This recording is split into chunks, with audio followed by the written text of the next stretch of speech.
South India shopping mall kilo sale అభిమానుల కోరికపై శ్రావణంలో కూడా ఆషాఢం ధరలకి. First of all మీకు happy birthday. Thank you. So 87th year అంటే అసలు ఏం తింటారు, ఏం చేస్తారు? నేను ఏది వచ్చిన అనుకోవట్లేదండి. యంగ్ 16 to 18 అవర్స్ పనిచేస్తాను. Pure vegetarian. నేను బద్ధకం అనేది లేదు. సెక్సాలజీ పట్ల అవగాహన అనేది లేదు అనుకున్నప్పుడు అపోహలు కూడా అట్లాగే ఉన్నాయి కదా. చాలా మంది మగవాళ్ళు ఎప్పుడైతే వాళ్ళు దాంపత్య జీవితం పాల్గొంటారో చక్కగా ఉంటుంది. బోల్డ్ అన్ని యూట్యూబ్ ఛానల్స్ ఉన్నాయి, అవన్నీ అథెంటిక్ అంటారా? ఎదుటివాడు చెప్పాడని బ్లైండ్ గా వినొద్దు. అంటే సెక్స్ ఒక బూతు, నీచమైంది, నువ్వు దాని మీద మాట్లాడు. 218వ పుస్తకం వీటన్నిటిని మళ్ళీ అడ్రస్ చేస్తూ సరికొత్తగా వస్తుందా? అవునండి, సరికొత్తగా వస్తుంది. Comprehensive companion to sexology for all ages and genders అని పెట్టారు. సెక్స్లో ఎవరైతే పార్టిసిపేట్ చేస్తారో వాళ్ళకి జీవితం చాలా ఆరోగ్యకరంగా ఉంటుంది. నమ్మికలు, మతాచారాలు, కులం ఒకటి పనికిరాని చెత్తది. కులం కులం కులం, మతం మతం చంపేస్తున్నాయి. మా నాన్నగారికి మొత్తం 80 మంది. అంతే మేము ఏమంటామంటే కులరహిత మతరహిత వివాహాలు అంటాం. మాకేం కులం లేదు, మతం లేదు. నమస్తే, welcome to I Dream social spotlight with కవిత.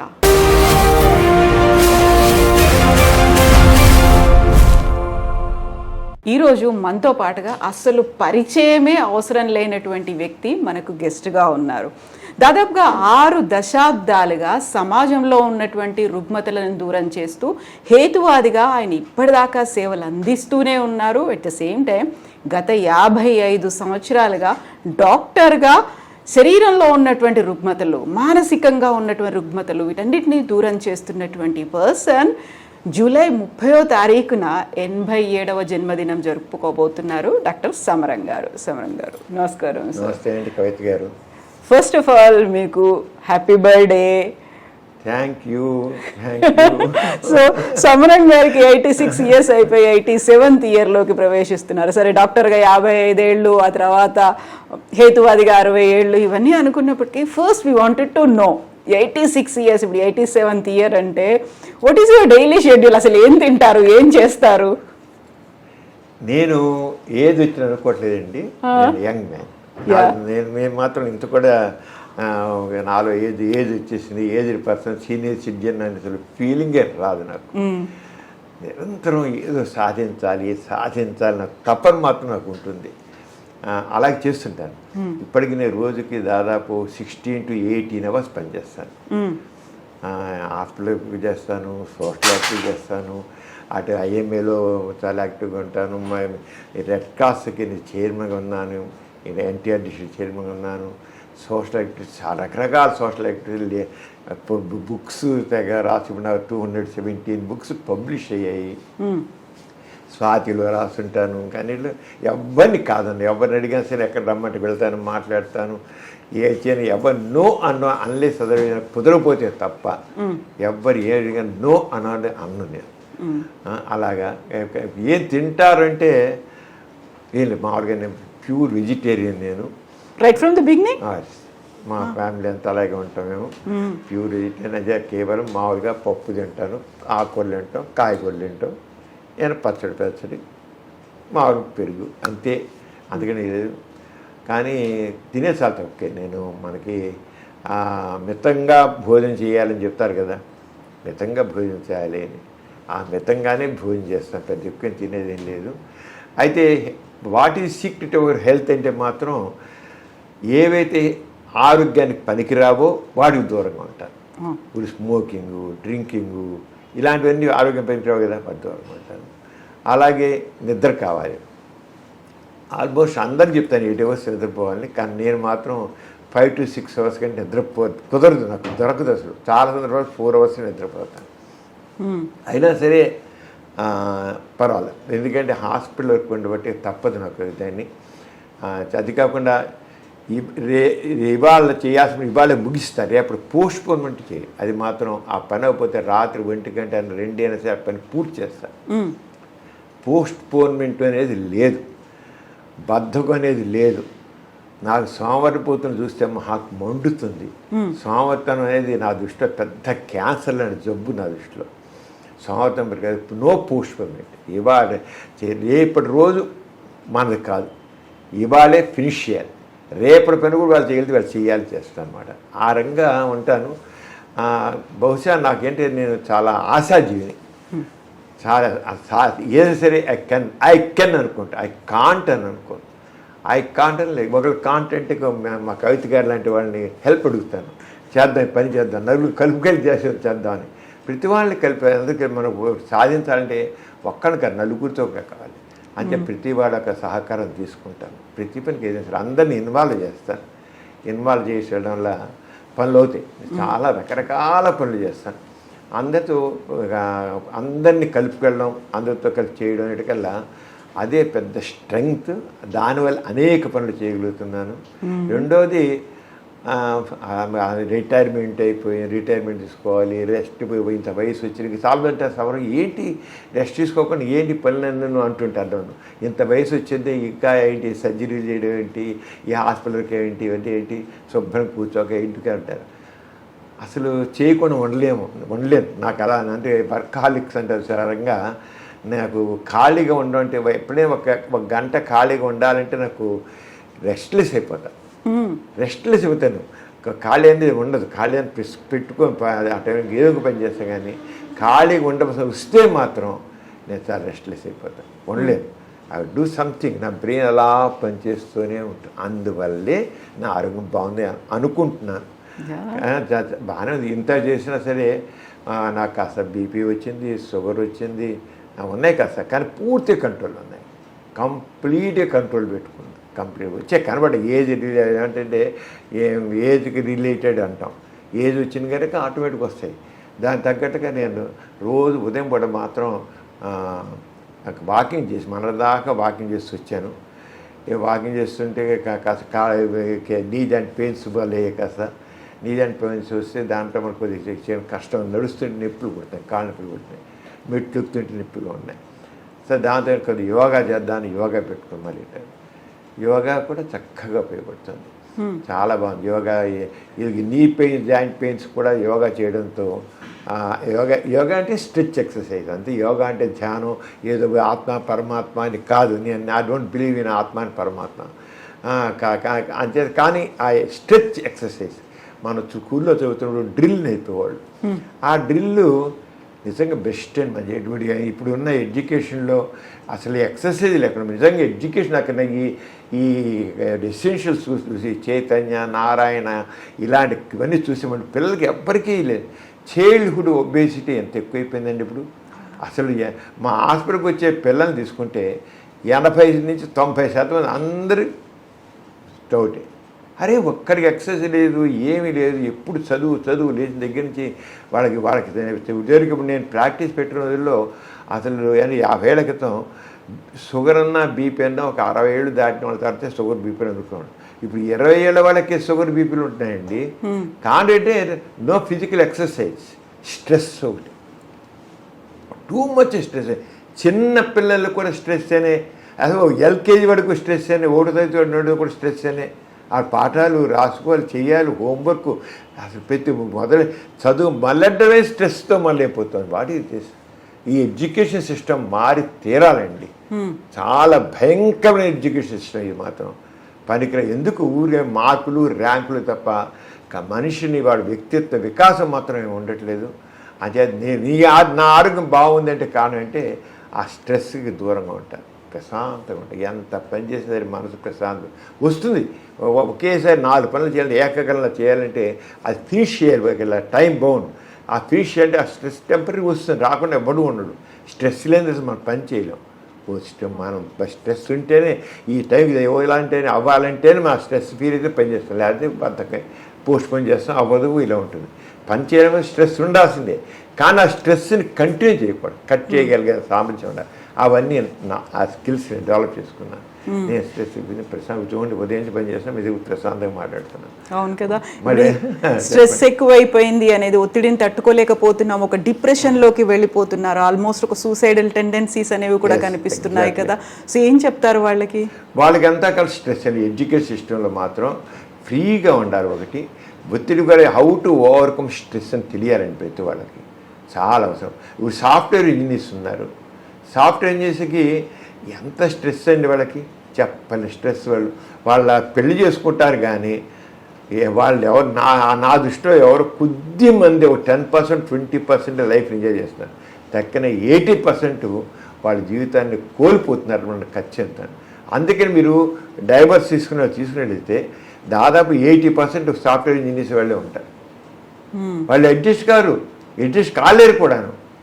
పైగా ఈగో కాంప్లెక్స్ కావాల్సింది, ఈగో కాంప్లెక్సెస్. ఒకళ్ళు ఈగోని మాత్రం ఇప్పుడు ఎంత ఉందంటే మనుషుల్లో ఇంత అంత కాదు, నేను ఎందుకు మాట్లాడాలి, నేను ఎందుకు ఇవ్వాలి అంత ప్రతి వాళ్ళు నేను నేను నేను తప్ప మనం అనేది బుయ్యం లేదు, అయ్యని ఉంది. అంటే ఇప్పుడు ఈ స్ట్రెస్ని ముఖ్యంగా ఓవర్కమ్ నేర్చుకోవాలి, రిలాక్సేషన్ ఎలా ఉండేది తెలుసుకోవాలి. ఇప్పుడు యోగా డే జరిగింది, 1 month మన ఆంధ్రప్రదేశ్లో అయితే 1 month కంటిన్యూస్గా యోగా చేస్తారు. మా సీఎం గారు చెప్పిన కంటిన్యూస్ 1 month చాలా బెస్ట్ అంటాను నేను. అది కంటిన్యూ చేయాలి, అంటే ప్రతి వాళ్ళ జీవితం అప్పుడు ఆ 1 month వాళ్ళు చేసిన వాళ్ళు అది కంటిన్యూ చేస్తేనే బెస్ట్. ఎందుకంటే తప్పకుండా రిలీఫ్ వస్తుంది. మీకు ఆ మెడిటేషన్ అన్నాక మెడిటేషన్ రిలాక్సేషన్ అంటాను నేను. మెడిటేషన్ అంటే మళ్ళీ ఆత్మ పరమాత్మ కాదు, ఒక మన శ్వాస తీసి వదిలిపెట్టడం అనుకోండి, శ్వాస మీద శ్వాస అని అలా ఉన్నాయి. శ్వాస మీద శ్వాస ఒక 10 సార్లు 20 సార్లు డీప్ బ్రీతింగ్స్ వదులుతున్నాం, ఆ శ్వాస తీస్తున్నాం వదులుతున్నాం అని అలా అనుకుంటుంటే అది ఏమిటంటే మనకి డైవర్షన్ ఇతరత్ర భావాలు లేకుండా ఒక్కదానికి ఏకాగ్రత పెంపొందుతుంది, స్ట్రెస్ తగ్గుతుందండి, టెన్షన్ ప్రశాంతంగా ఉంటారు. నాకు మా పేషెంట్స్ వచ్చే డాక్టర్ గారు రాత్రి 9 ఇప్పుడు ఇప్పటికీ మీరు ఇంత కామ్గా కూల్గా ఉన్నారు ఏంటండి అంటారు. నిజంగా కూల్గా వాళ్ళు ఎప్పుడు వచ్చినా సరే విసుక్కోను కామ్గా కూల్ అంటే నేను ఆ చేసేటువంటి ఆ రిలాక్సేషన్ థెరపీ నాకు కూల్గా ఉంటుంది. పని స్ట్రెస్ లేకుండా ఉండదు, కానీ స్ట్రెస్ని ఓవర్కమ్ చేస్తాం.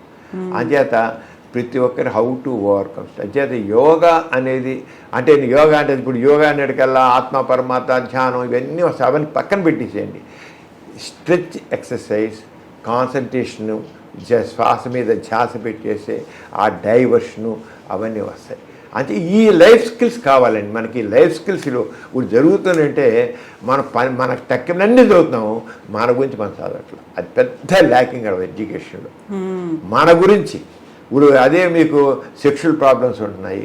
ఎందుకంటే సెక్షువల్ మనం బాట్ని చదువుతాం, జువాలజీ చదువుతాం, ర్యాబిట్స్ గురించి, ఎర్త్వామ్స్ గురించి, వాటి గురించి, కాక్రోచ్ల గురించి చదువుతాం, కానీ వాటి జంతువులన్నింటి గురించి చదువుతాం, కానీ మన గురించి మనం చదువుకో మనకి జీరో. ఎంత పిల్లలు ఎలా పుడతారో కూడా తెలియనంటి మనుషులు ఇప్పటికీ ఎరాల్సిన బాయ్స్ అండ్ గర్ల్స్ ఉన్నారు. ఎలా పిల్లలు పుడతారు అని తెలియదు. అసలు అంత ఇదిగా ఇగ్నోర్ చేసి ఏంటి పని. అంచేత మన గురించి మనకి తెలుసుకోవాలి. వాళ్ళు మామూలుగా ఫిలాసఫీ స్పిరిచువాలిటీలో నీ గురించి నువ్వు తెలుసుకో అంటారు. ఆ తెలుసుకోవడం కాదు మనకి, అది అనవసరం. ఆ స్పిరిచువాలిటీ నీ గురించి తెలుసుకునేది వేస్ట్. మనిషిని అనవసరం పనికి రాకుండా చేసి ఏదో ఆత్మజ్ఞానం మోక్షాలు ఇవన్నీ పనికిరావు. కానీ నువ్వు ఎలాగ మంచి మనిషిగా నువ్వు ఉండగలుగుతావు, నువ్వు హ్యాపీగా ఎలా ఉండగలుగుతావు, నువ్వు సుఖంగా ఎలా ఉండగలుగుతావు, సంతోషంగా సుఖంగా నువ్వు ఉండాలంటే ఎదుటి వాళ్ళతో చక్కగా కలిసి నీలో ఈగో లేకుండా ఉండాలి, అందరూ కలిసి పనిచేయాలి, విశ్వజ్ఞానం చేసుకోవాలి. అంచేత అలాగే వాళ్ళ ఏ రకంగా హెల్త్ని అంటే ఆరోగ్యం ఎలా చూసుకోవాలి, ఆర్థిక పరిస్థితి ఎలా చేయాలి, వర్కర్ సంబంధించింది ఎలా చేసుకోవాలి, ఇవన్నీ తెలుసుకుంటే మన జీవితంలో సక్సెస్ అవుతాం.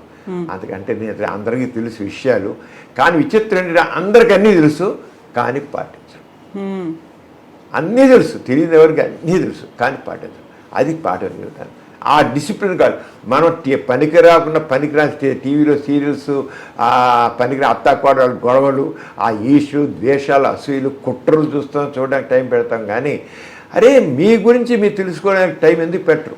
నేను అదే అంటే ఒక ఎక్సర్సైజ్ ఎందుకు చేయరు కొంచెం ఇంట్లో చేయండి, బయట ఇంట్లో కూర్చొని యోగా చేయండి, కాస్త ఎక్సర్సైజ్ ఇంట్లో ఆ గది చాలు, ఆ గదిలోనే చేతులు కాళ్ళు ఊపండి, కాస్త కాళ్ళు ఊపండి, ఇవన్నీ మొత్తం స్ట్రెచ్ నొప్పులు లేకుండా పోతాయి.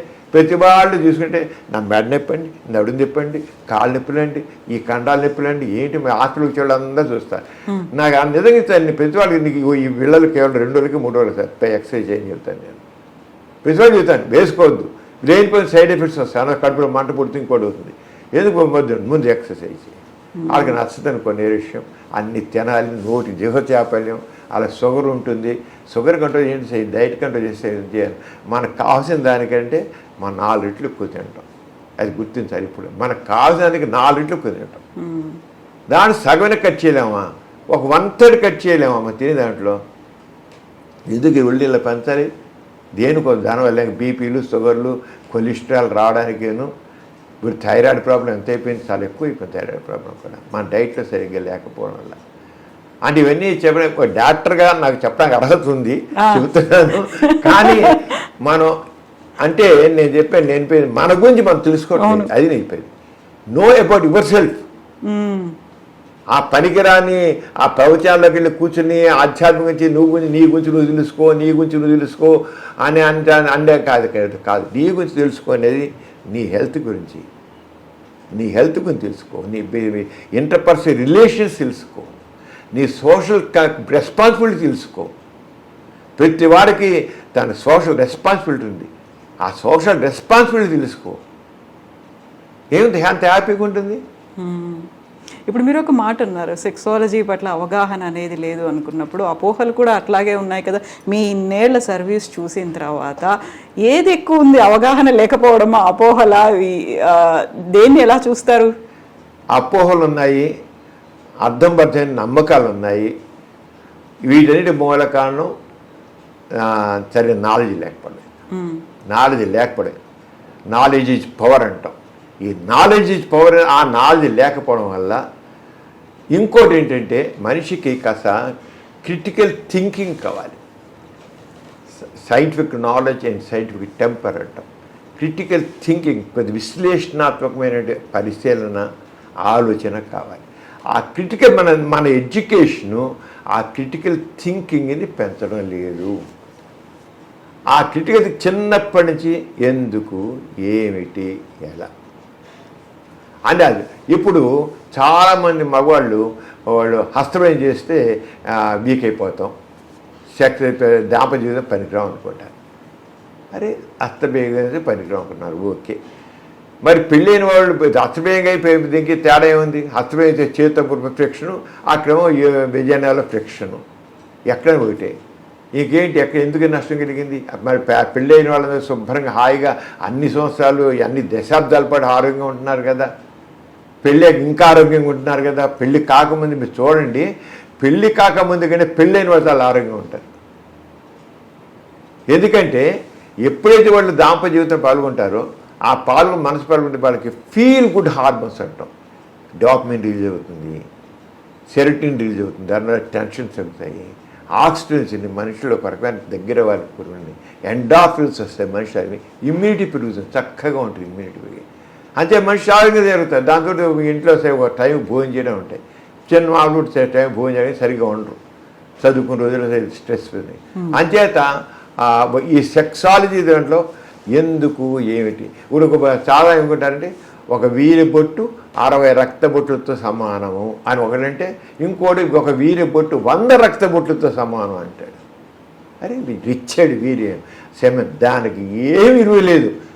ఎప్పుడు ఆ ప్రాచీన గ్రంథాల్లో రాసి ఉండొచ్చు, ప్రాచీన గ్రంథాల్లో అప్పుడు ఉన్న అవగాహన పెట్టి రాసే వాళ్ళని అనొద్దు మనం.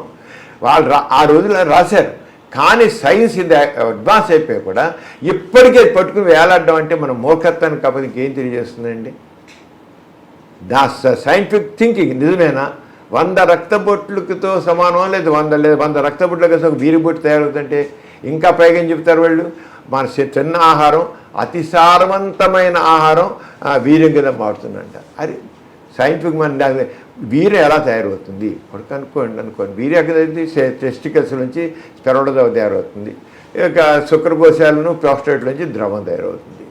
ఆ ద్రవం కూడా పర్పస్ ఏంటి, శుక్రకోశాల ద్రవము వీరికణాలు వచ్చే స్టోర్ అయితే అది సర్వే అవ్వడానికి కాస్త ఫుడ్ లాగా సప్లై చేస్తుంది. ప్రోస్టేట్ ద్రవం బయట నెట్టడానికి ఆర్గనైజ్ నెట్టి విజయనాలో కాస్త 2-3 రోజులు స్టోర్ విజయనాలో కానీ ఇంట్రెస్ట్లో కానీ ఉండడం కోసం అది ఉపయోగపడుతుంది. ఆల్కలైన్ నేచర్లో ఉండి చేస్తుంది అన్నమాట. అలాగే ఉంటే అంతే, దానికి ఏం లేదు. ఏమిటి అసలు వీరు అంటే ఏమిటి, వీరి కణాలంటే ఏమిటి, అసలు వీరి ద్రవంలో ఏముంటుందని అసలు అనలైజ్ చేస్తాడా? ఎవడో చెప్పాడని చెప్పేసి ఇంకా నమ్మేడమేనా ఒక వీరు? అందుకే కవిత గారు నేను చెప్పేది ఏంటంటే, ఒక విషయాన్ని బ్లైండ్గా బిలీవ్ చేయవద్దు. ఒక విషయాన్ని నీ అంతా నువ్వు విశ్లేషణ చేసుకో, క్రిటికల్ థింకింగ్ అని చెప్పిన అదే. అది కావాలి మనకి, అది లేదు ఎడ్యుకేషన్లో. నువ్వు బ్లైండ్గా నమ్మొద్దు. సైన్స్లో ఏది మనం చదువుతాం, ఫిజిక్స్ అంటే మన సైన్స్ ప్రతిసాన్ని ల్యాబొరేటరీలో టెస్ట్ చేస్తాం లేదా, వాడు చెప్పిన ఊరుకుంటున్నాం. మనం టెస్ట్ చేస్తున్నాం. మనం ఒక రకంగా ప్రతి ఒక్క వ్యక్తి కూడా జీవితంలో సైంటిస్ట్ లాగా మారాలి. మారినప్పుడు వాడు ప్రతి ఏళ్ళ సోషల్ ఇష్యూస్ కావచ్చు, ఏ విషయం సరే ఎనలిటికల్గా క్రిటికల్గా థింకింగ్తో వాడు ఉంటే వాడు చక్కగా ఉంటాడు. అంచేత సెక్షువల్ ప్రాబ్లమ్స్ విషయంలో తీసుకున్నట్లయితే చాలామంది ఇప్పటికీ హస్తమయం చేస్తే మనిషి పాడైపోతాడు, వీరి నష్టం అయితే మనిషి వీక్ అయిపోతాడు. నథింగ్. విలువైందే కాదు అసలు. అతిసాలోస్పదాన్ని వీర్యంగా మారదు. ఎందుకైనా భయంలాగా? ఎందుకైతే కనీసం ఆలోచిస్తున్నాడా ఏ రంగం విలువైంది, ఏ రంగం అసలు తిన్న ఆహారం వేరుగా మారుతుందని వాడు అనలైజ్ చేస్తున్నాడు. వాళ్ళ శరీరం గురించి వాడు తెలుసుకుంటున్నాడు. అసలు బోల్డ్ అన్ని యూట్యూబ్ ఛానల్స్ ఉన్నాయి, చాలా వాటిలలో వీడియోస్ చిన్న చిన్న క్లిప్పులు షార్ట్స్ రూపంలో వస్తున్నాయి కదా, అవన్నీ అథెంటిక్ అంటారా? వాటన్నింటినీ చూసేటువంటి ప్రజలు చాలా మంది ఉన్నారు కదా. ప్రతివాడికి హక్కు ఉంది కనుక పెడుతున్నారండి. అన్నీ అథెంటిక్ కాదు.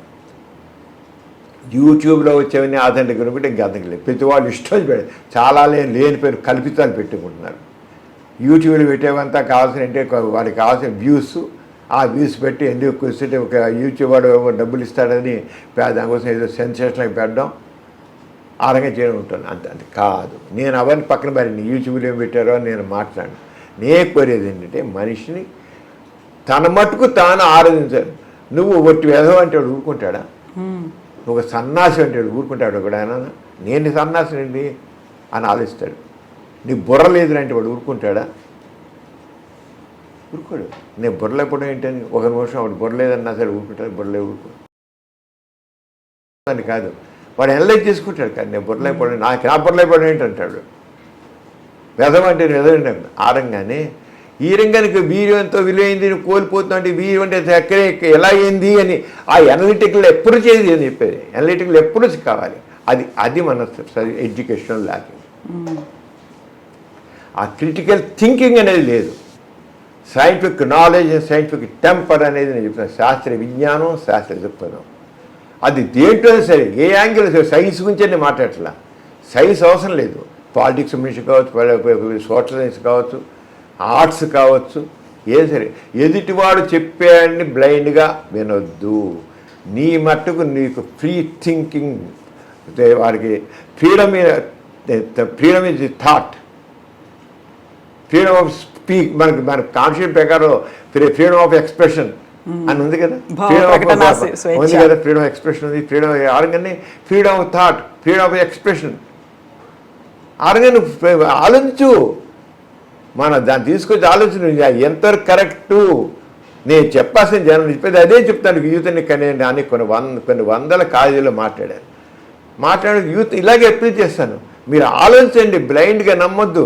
నేను అలాగనేమండి నాకు వచ్చి ప్రశ్న ఏది సెక్షన్ చాలా కొన్ని వందల కాలేజీలో మాట్లాడిన సెక్షన్ వాడిది చివరికి చెప్తాను. ఒక్కొక్క కాలేజీలో 2 గంటలు 3 గంటలు 4 గంటలు కూడా మాట్లాడిన రోజులు ఉంది. వరుస గంట కంటిన్యూస్ 4 hours అలాగే వింటారు. వాళ్ళ గురించి వాళ్ళు చెప్తే వెనకేం చేస్తారు? చెప్పేవాళ్ళు లేడు.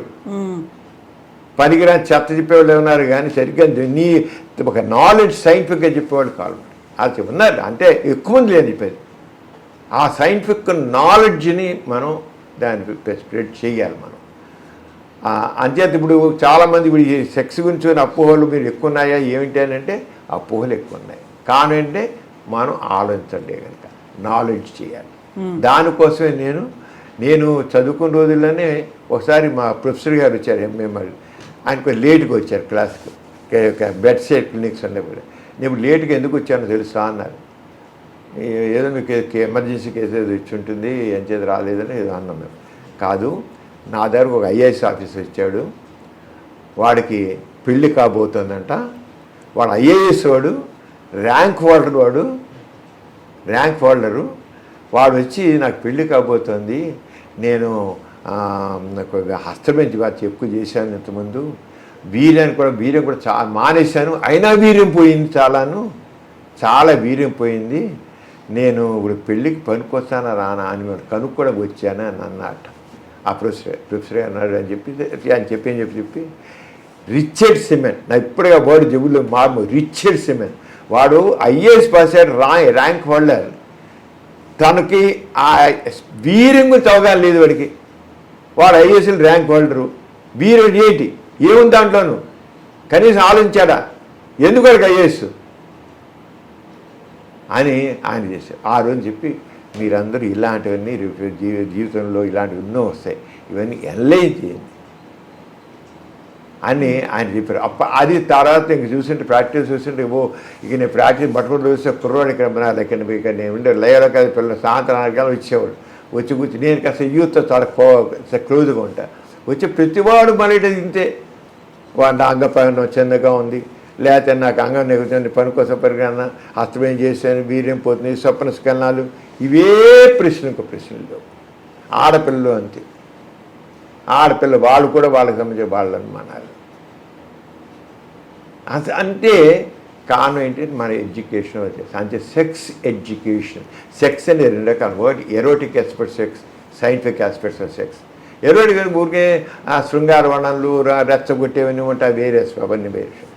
అది సెక్స్ మన దృష్టిలో సెక్స్ అంటే బూత్ వచ్చిన గొడవ, అది వచ్చిన ఇప్పుడు ఇంట్లో మగపిల్లాడు ఏదో మాట్లాడినా నవ్వేసుకుంటారు, లేదా మీరు అంటారు. ఆడపిల్ల ఏమైనా కాస్త సెక్స్ పుస్తకం చదువుతున్నా లేకపోతే ఇంకోటి సెక్స్ ఊరి మాట జోక్ చేసినా సరే బుద్ధి లేదు, ఆడపిల్ల మీద సెక్స్ మాట్లాడతావా అని మొహం పగిలేడు లంపకాయ కుట్టేట్లు మాట్లాడతారు. తల్లిదండ్రులే, తల్లే మీకు బుద్ధి ఉందా, సిగ్గుందా నీకు, ఆడపిల్ల ఉంటే నువ్వు సెక్స్ మాట్లాడతావా నువ్వు అంటే సెక్స్ ఒక బూతు నీచమైంది, నువ్వు దాని మీద మాట్లాడు. అందుకని ఆడపిల్లలందరూ ఇప్పుడు లేడీస్ పెళ్ళిళ్ళైనా ఎంజాయ్ చేయటం లైఫ్ని, ఫ్రిడ్జ్లో టీ రతిలో జడత్వం ఉంటాం, వాడు కేవలం మగవాడు ఎంజాయ్మెంట్ కోసం అని కావన్నారు. మన ఒక ఆమె పుత్తుండొచ్చు ఏమంటే మా స్నేహితురాలు చెప్తుంది చాలా బాగా ఎంజాయ్ చేస్తున్నాను, నాకే లేదు, నేను లేదు. కానీ నేను చివరికి ఆడదనేది కేవలం మగవాడికి ఎంజాయ్మెంట్ ఇవ్వడం కోసమైనా ఆడదని నెత్తునొచ్చింది, మగవాడికి ఎంజాయ్మెంట్ ఇవ్వడం కోసమైనా ఆడదాన్ని బతుకొని అడిగాను. అంటే మనం ఎందుకని బ్రాటప్ అంతా మైండ్ సెట్ అంతా అలాగే డెవలప్ అయింది. ఇలాంటివి మనం ఎడ్యుకేట్ అంటే నాలెడ్జ్ ఈజ్ పవర్ అన్న వర్డ్ అది, ఆ ఎడ్యుకేట్ చేస్తేనే అవుతుంది. సెక్స్ గురించి ఎన్నో అయితే పూర్వకాలం కంటే ఇప్పుడు చాలా మార్పు వచ్చింది. నేను ఒక 50 సంవత్సరాలు 1954లో అప్పుడు 1974లో ఈనాడు పేపర్ వైజాగ్లో మొదలైనప్పుడు 74 ఆగస్టు 10 ఇప్పుడు మొదలైంది. ఆగస్టు 13 నుంచి రామోజీరావు గారు నా చేత రాజసమరం అప్పుడు రేడియో స్టేషన్లో విజయవాడ రేడియో స్టేషన్ నుంచి సెక్స్ గురించి కొన్ని అపోహలను టాక్ ఇచ్చాను నేను. ఇస్తే చెప్పలేని లెటర్స్ వచ్చి కొన్ని 1000 ఉత్తరాలు వచ్చే వాళ్ళకి ఎప్పుడు ఏనాడు ఏ టాక్ అని రాలేట. అప్పుడు మొదటి టాక్ అదే ఇచ్చారు, వాళ్ళే ఇచ్చారు సెక్స్ గురించి. ఎందుకంటే చూసి పేషెంట్లందరూ చూసి నాకు వీళ్ళు ఎడ్యుకేషన్ లాభలేని రేడియోలో ఇచ్చాను తగ్గలేదు. అప్పుడు రామోజీరావు విని నాకు ఫోన్ చేసి సమరం ఇది నాది ఈనాడు మొదలెడుతున్నాను, నేను బేజాగించి నువ్వు రాయాలి, దాంట్లోనూ సెక్స్ సైన్స్ అని హెడ్డింగ్ పెడుతున్నాను, నువ్వు దాంట్లో రాయన్నారు. నాకు నేనేమి దాంట్లో పెద్ద ఎక్స్పర్ట్ ఏం కాదండి, కొద్దిగా 4 చెప్పి 4 కాదు రాయి, నువ్వు రాయగలవు, చేయి ముందు నీకు నువ్వు చేస్తున్న ఆటోమేటిక్గా నీకే అందరూ తెలిసి నీకు నాలెడ్జ్ చదువుతుంది చేయని పెట్టి ఇంక రాయించాను. 7 సంవత్సరాల పాటు ఈనాడు పేపర్లు వరుసగా రాశాను. చెప్పలేని రెస్పాన్స్. చాలా స్వాతి పేపరు, స్వాతి వీక్లు ఇప్పటికి వస్తుంది, 40 ఏళ్ళ నుంచి స్వాతిలో వస్తున్న వరుసగా. ఇవన్నీ ఏంటంటే ఎందుకు ఇంత అంటే ఇప్పుడు స్వాతి బలరాం గారు సమరం స్వాతి పేపర్ ఉన్నంతకాలం రాస్తూనే ఉంటాం అంతే, ఆ పని లేదు, రాస్తూ ఉండాల్సిందే అంట. ఎందుకని ఈ నాలెడ్జ్ అంటే కొంతమంది డేర్ చేయట్లేదు, డేర్ చేయాలి. నాలెడ్జ్ మనకి ఎందుకంటే మనకి ఏది కావాలో అది మనం పొందట్లేదు. అంచేత కవిత గారు అంచేత దీన్ని బూత్గా కాకుండా లైఫ్ ఫిలాసఫీగా తీసుకోవాలి. సెక్స్ ఎడ్యుకేషన్ లైఫ్ ఫిలాసఫీ తీసుకుంటే దాని ద్వారా మనం చాలా అంటే సెక్స్ గురించే తెలుసుకోను కానీ ఇప్పుడు నేను చెప్పిన సమాజం గురించి అంత అవగాహన చేసుకొని చెబుతున్నాను, సామాజిక సమస్యల గురించి చేసుకొని చెబుతున్నాను. అంటే జీవితానికి సంబంధించిన ఒక విషయం నాకు మాత్రం ఇది వన్ ఆఫ్ ది చాలా ఇంపార్టెంట్ ఆస్పెక్ట్ కనుక ఇంపార్టెంట్ ఆస్పెక్ట్ని తెలుసుకోవాలని అది దాని మీద చాలా పుస్తకాలు రాస్తాను ఉన్నా కానీ రేపు ఇంగ్లీష్లో కూడా పుస్తకం 218వ పుస్తకం వీటన్నిటిని మళ్ళీ అడ్రస్ చేస్తూ సరికొత్తగా వస్తుందా? అవునండి, సరికొత్తగా వస్తుంది. నిజంగాను తెలుగులో రాసిన అన్నింటికంటే కూడా వస్తుంది. నాకు మాత్రం సంపూర్ణంగా నేను 280 పేజీలతో పుస్తకం అది చాలా క్లుప్తంగానే అన్ని క్లుప్తంగానే ఏ డౌట్ అంటే ఆ డౌట్ అండి ఇంగ్లీష్లో రాస్తాయి. ఇది మాత్రం comprehensive companion to sexology for all ages and genders అని పెట్టి రాశాను. మనతో పాటు ఉండేది అది సెక్సాలజీ మనతో ఉండాల్సింది. Comprehensive companion to sexology for all ages, అది పుట్టి చిన్న పిల్లల నుంచి పెద్దవాళ్ళ వరకు. మన ముసలివాళ్ళకి ఎందుకు రా అని అంటాం, అరే పెద్దవాళ్ళకు కూడా ఉంటుంది సార్. ఇప్పుడు 56 ఏళ్ళు వస్తాయి కాకపోతే 60, 70 ఏళ్ళు వచ్చాయి, 80 ఏళ్ళు వచ్చినా సరే సెక్స్ ఉంటుంది. వాళ్ళు ఎంజాయ్ చేస్తే మంచిది వాళ్ళకి యాక్చువల్గా. అంతే పని దూరంగా ఉండడానికి కాదు, దూరంగా ఉండాల్సిన పని లేదు, ఉండకూడదు కూడా. సెక్స్లో ఎవరైతే పార్టిసిపేట్ చేస్తారో వాళ్ళకి జీవితం చాలా ఆరోగ్యకరంగా ఉంటుంది, వాళ్ళ లైఫ్ హెల్దీగా ఉంటుంది, యాక్టివ్గా ఉంటారు, డైనమిక్గా ఉంటారు, ఎనర్జెటిక్గా ఉంటారు. అంచేత సెక్స్ అయితే అందరూ చాలా ఉండడానికి అని చెప్పి అది లైఫ్లో ఏదైతే ముఖ్యమైందో దాన్ని నెగ్లెక్ట్ చేయమని చెబుతున్నాను. అదే లైఫ్ అదే చెవిని పెట్టుకుని నేను చెప్పట్లేదు, అది మరి చెప్తున్నాను. అదే సమరం విధానం చేయండి, అందరూ సెక్స్ సెంటర్ అంటున్నారు కదా. No, you do all these things. But ఏదైతే పనికిరాదు అబాండెండ్ అని అంటున్నారో అది కాదు. దాన్ని మాత్రం దాని యొక్క ఇంపార్టెన్స్ కూడా మరి ఆకలిస్తే అన్నం తినట్లేదా, దాహం వేస్తే నీరు తాగట్లేదా, అలాగే సెక్షువల్ దానికి కూడా అలాగే నీరు. ఇప్పుడు ఆల్ జెండర్స్ అన్నారు, ఇంక్లూడింగ్ LGBTQ కమ్యూనిటీ. అవునండి, lesbians, gay and homosexuals, LGBTs, bisexuals,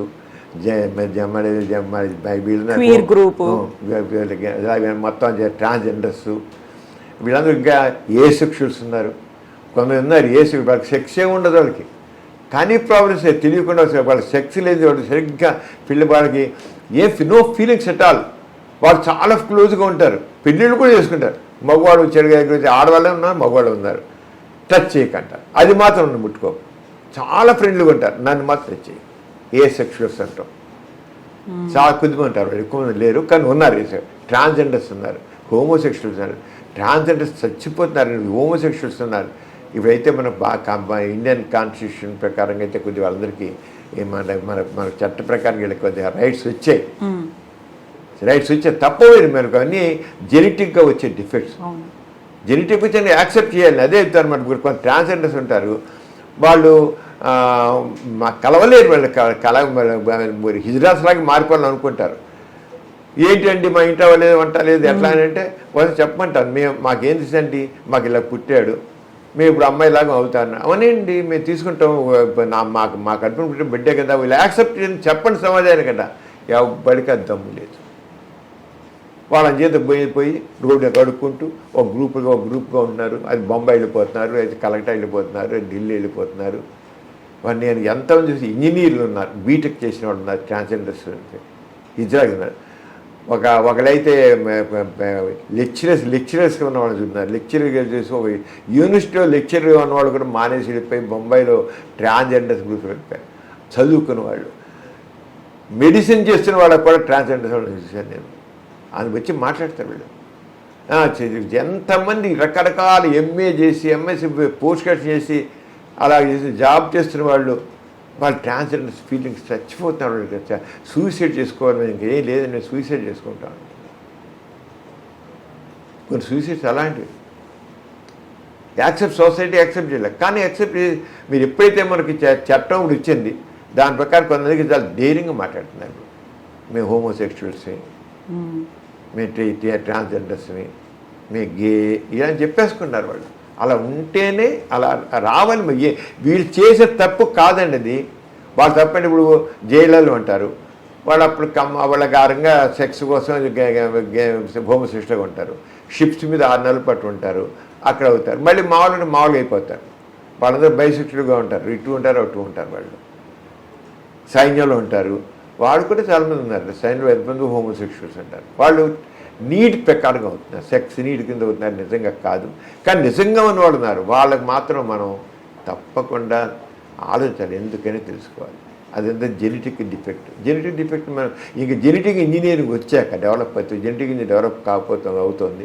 అప్పుడు ఏ హార్మోన్ ఏది జీన్ దానికి కారణం తెలిస్తే ఆ జీన్ తీసేయడం లేకపోతే ఇంకొకరిగా చేయడం జీన్ తీసే స్థితి కూడా రావచ్చు. జీన్ తీసి ఆ ఫీలింగ్స్ పోతాయి. ఇంకా జెనెటిక్ ఇంజనీరింగ్ అడ్వాన్స్ అయిపోయాక కావాలంటే జీన్ తీయించేసుకునే పరిస్థితి రావచ్చు. ఈ మధ్యన వెరీ రీసెంట్ గా డిస్లెక్సియాకి చేసినట్టున్నారు కదా. అంచేత ఆ జీన్స్ ప్రకారం దొరుకుతాయి కనుక జీన్ తీసుకుని చాలా మనకి జైల్లో ఇరుకున్న వేల జీన్స్ ఉన్నాయి. మనకు తెలిసిన కొద్దిపాటి గురించే తెలుసుకోవాల్సిన చాలా ఉన్నాయి. ఏ జీన్ ఎందుకు ఎలా పనిచేసి తెలిస్తే దాన్ని బట్టి మనం చేసుకోవచ్చు అన్నమాట. అంచేత సైన్స్ చాలా డెవలప్ అవుతుంది, అడ్వాన్స్ అయిపోతుంది సైన్స్. అందులో జెనెటిక్ ఇంజనీరింగ్ అసలు ఏం చెప్పలేరు. 4 రోజులు అయ్యాక ఆర్టిఫిషియల్ ఊంబ్ వస్తుంది. ఇప్పుడు జపాన్లోను అక్కడ 2-3-4 కంట్రీల్లో ఆర్టిఫిషియల్ ఊంబ్ చేస్తున్నారు. తల్లి ఇక తన తన గర్భంలో బిడ్డని మోయిన అవసరం లేదు. ఒక ఎవరైనా ఎంప్లాయీ ఉంది, ఖాళీ పిల్లలకి ఒక బిడ్డతో ఎందుకు ఆపుకుంటున్నారు చాలామంది. వాళ్ళు దే కాంట్ ఎఫర్డ్, టైం పెట్టలేరు వాళ్ళు పిల్లలు పెంపగానే దానికి. ఏం చేస్తారు, ఇప్పుడు ఏం చేస్తారంటే ఆర్టిఫిషియల్ మీద చేస్తారు. ఇప్పుడు ఆల్రెడీ ఐవీఎఫ్ మేము చూస్తున్నాం. మగవాడి ఒక బీరి కణం ఆడవాళ్ళకి ఎగ్గు తీసుకుని కలిపేసి బయటే పెంచి చివరికి ఆ యుట్రస్లో పెడుతున్నారు. అదే రేపు ఏం చేయబోతున్నారంటే ఇప్పుడు ఆర్టిఫిషియల్ రూమ్లో బయటే చేసి టెస్ట్ ట్యూబ్ బేబులను పెంచి తర్వాత ఆర్టిఫిషియల్ రూమ్లో పెట్టి ఇప్పుడు దానికి చాలా ఆర్టిఫిషియల్ రూమ్ చాలా డిజైన్ రకరకాల డిజైన్స్. మేము ఇప్పుడు ఇక అడ్వాన్స్డ్ హెల్త్ సైన్స్ ఎగ్జిబిషన్ పెట్టాను నేను అక్కడ మా దగ్గర. దాంట్లో ఈ ఆర్టిఫిషియల్ మూమెంట్ ఎలా పనిచేస్తుంది ఏంటి, దానికి ఏ రకంగా బ్లడ్ ఎలా సప్లై, ఆక్సిజన్ ఎలా సప్లై, యామినేట్ ఫ్లూయిడ్ ఎలా సప్లై, వేస్ట్ పార్ట్స్ ఎలా ఇస్తుంది, బ్లడ్ ఎందుకు ఆ రకంగా పెట్టాను చెప్పలేదు. నేను తెలియాలి ఎటువంటి కొంతకాలం పోయాక మాకు ఏదైనా కావాలి బజార్లో వస్తువులు కొనుక్కలుగా artificial heart, artificial lung, artificial kidney, artificial liver, artificial pancreas, చివరికి ఆర్టిఫిషియల్ స్కిన్, ఆర్టిఫిషియల్ బ్రెయిన్ కూడా వస్తుంది. ఇప్పటికే బ్రెయిన్లో చిప్స్ పెట్టాలని ఒకటి వస్తుంది. కొన్ని డెమన్షియా లాగా వచ్చేస్తున్నారు, బ్రెయిన్ పనిచేయడం మానేస్తే చిప్స్ పెట్టి బ్రెయిన్ యాక్టివేట్ చేయాలని, చిప్స్ లాగా చేయాలని చెప్పారు. ఆల్రెడీ ఆ ప్రయోగాలు జరుగుతున్నాయి.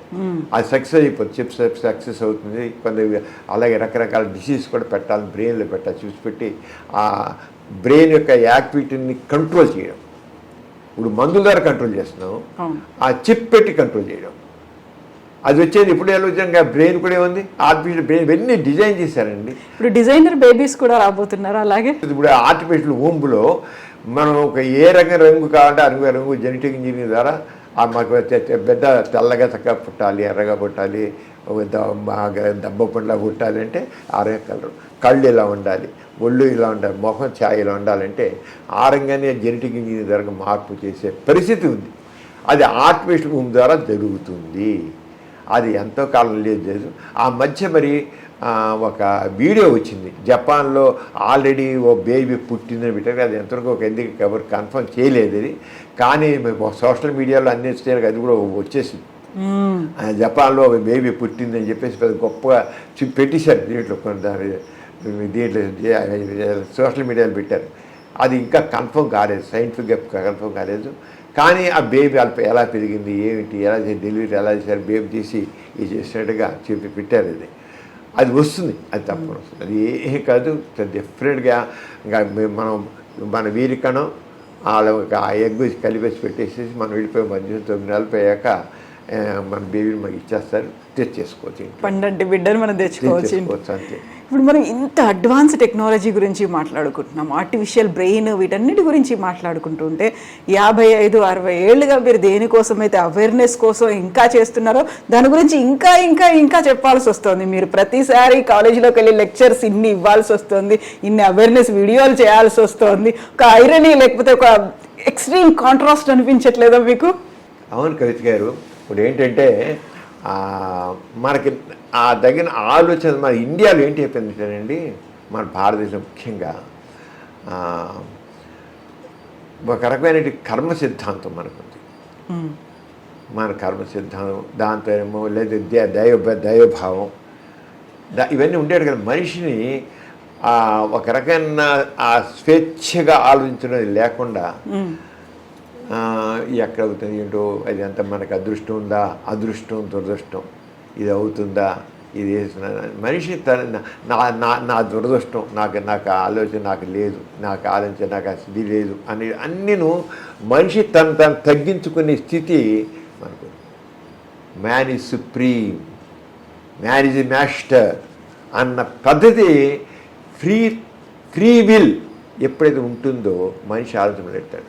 మన ఆస్తిక జాలం వల్ల మనిషిలో ఆ ఫ్రీ విల్ అనేది లేకుండా పోతుంది. ఫ్రీగా ఆలోచించలేకపోతే చెప్పాను ఫ్రీ థాట్ అని, ఫ్రీ ఎక్స్ప్రెషన్ అని, అది లేకపోయడం కల్లా మరి ఇది అట్లా అంతే. దానివల్ల అందుకని మనం ఏం చేయాలంటే మనుషుల్లో ఆలోచించండి, స్వేచ్ఛగా ఆలోచించండి. ఎవరో చెప్పారు, ఈ గ్రంథాల్లో చెప్పారు, ఆ గ్రంథాలు, ఆ మత గ్రంథాల్లో చెప్పారు. ఇప్పుడు మతం అనేది మనిషిని చెప్పుకుండా చేస్తుంది. మత నమ్మికలు, మతాచారాలు, సాంప్రదాయాలు మనిషిని కట్టుబడేస్తుంది. ఎప్పుడైతే మనిషి ఆ మత సంఖ్యలన్నీ తెంచుకొని బయటపడతాడో ఒక్కసారి స్వేచ్ఛావాయులు పిలుస్తాడు, చనిపోతాడు. కానీ మన సమాజంలో ఆ మత సంఖ్యలలో బంధించిపోయి అర్థం పడుతున్న సాంప్రదాయమైన సంఖ్యలలో బంధింపడిపోయి మనిషి బందీ అయిపోయి ఉన్నాడు. అందువల్ల మనం అవ్వట్లేదు. అందుకని చెప్పాల్సి వస్తుంది. ఎప్పుడైతే ఈ సంఖ్యల్ని తెంపుకుంటాడో స్వేచ్ఛగా వస్తాడు. సంఖ్యలతో బందీ అయి ఉన్నాడు. జైల్లో ఉన్నవాడు ఆ జైల్లో నుండి విడిపోయినట్టుగా వీడు అలాగే ఆ భావాలతో మంది చేయలేదు. చాలామందికి ఏదో మాట్లాడి చెప్పాలి, కానీ యాక్చువల్గా చెప్పరా ఏమో అమ్మా నాన్నేమంటారో, మన బంధువులు ఏమంటారో, మన సమాజం ఏముంటుందో, మన కులం వాళ్ళు ఏమంటారో. ఈ కులం ఒకటి పనికిరాని చెత్తది. కులం మతం ఈ కులం మతం అనేది మనుషుల్ని అసలు ఎందుకు పనికిరావడం, మనుషులోని విషాదకు దాన్ని చంపేస్తున్నాయి. ఈ కులతత్వం మతత్వం బయటపడి దాంతో రాజకీయ పార్టీలో ఓట్లు కోసమని ఇప్పుడు ఇప్పుడు చూడండి, జనగణన అనేది చేస్తున్నారు కదా. కుల ప్రకారంగా జనగణన చేయాలని, జనాభా సేకరణ అనేది కులం ప్రకారంగా జనగణన. ఇంకా కులం అనేది ఇంకా ఎక్కువ అవుతుంది. ఈ ఓట్లు అడిగేటప్పుడు మన కులం వాళ్ళు ఎంతమంది ఉన్నారు లెక్క కట్టుకున్నారు. ఈ నియోజకవర్గంలో ఎంతమంది కాక ఈ క్యాండిడేట్ పెడతాం, ఈ కులం అని పెడదాం. అంత మన కులం వాళ్ళది ఒకటి ఉండాలి, మన కులవాన్ని ఎన్నుకోవాలి. అరే ఇప్పుడు వస్తుంది సమాజం, ఎప్పుడు వస్తుందండి ఇలాంటి భావాలు ఉంటే? ఇప్పుడు మనిషికి అవకాశాలు అంటే ఆర్థికంగా ఉన్న తీసుకోండి, ఆర్థికంగా నరకబోతానని తీసుకోవాలి, కానీ కులం ప్రకారం కాదు. వెనక కొంతమంది కులాలు కావాలి, కులాల వాళ్ళకి అవకాశం లేదని చెప్పి ఇంకా కులాలను తీసుకొని ఈ ఫలానా వాళ్ళు తక్కువ ఉంది, వీళ్ళు తక్కువ ఉందని చెప్పి ఆ కులాల ప్రకారంగా కాదు. ఆర్థికంగా వెనకబడ్డ వాళ్ళు అది అగ్ర కులస్తులు అంటే కింద కులస్తులు అన్నారు, వాళ్ళకి అవకాశాలు కలిగించండి. మన సంవత్సరం మీరు రష్యా కానీ చైనా కానీ ఇంకో దేశాలు కానీ తక్కిన దేశాలు ఏ దేశాలతో అడ్వాన్స్ అయ్యావు, చాలా దేశాలు కొన్ని దేశాలు మనకంటే తర్వాత స్వాతంత్రం వచ్చాయి, కానీ వాళ్ళు చాలా అడ్వాన్స్ అయిపోయారు. వాళ్ళు మనకంటే అన్ని రకాలుగా అడ్వాన్స్ అయ్యారు. మనం ఎందుకు అవ్వలేదంటే మనకి కులం మతం అనే దాంట్లో ఉంది. మనం వాళ్ళు ఏం చేశారంటే ఆర్థికంగా అవకాశాలు ఇచ్చారు. ఎవరికి ఆర్థిక అవకాశం తక్కువనే వాళ్ళందరికీ అవకాశం. ఈ కులం అనేది అడ్డుపాటు.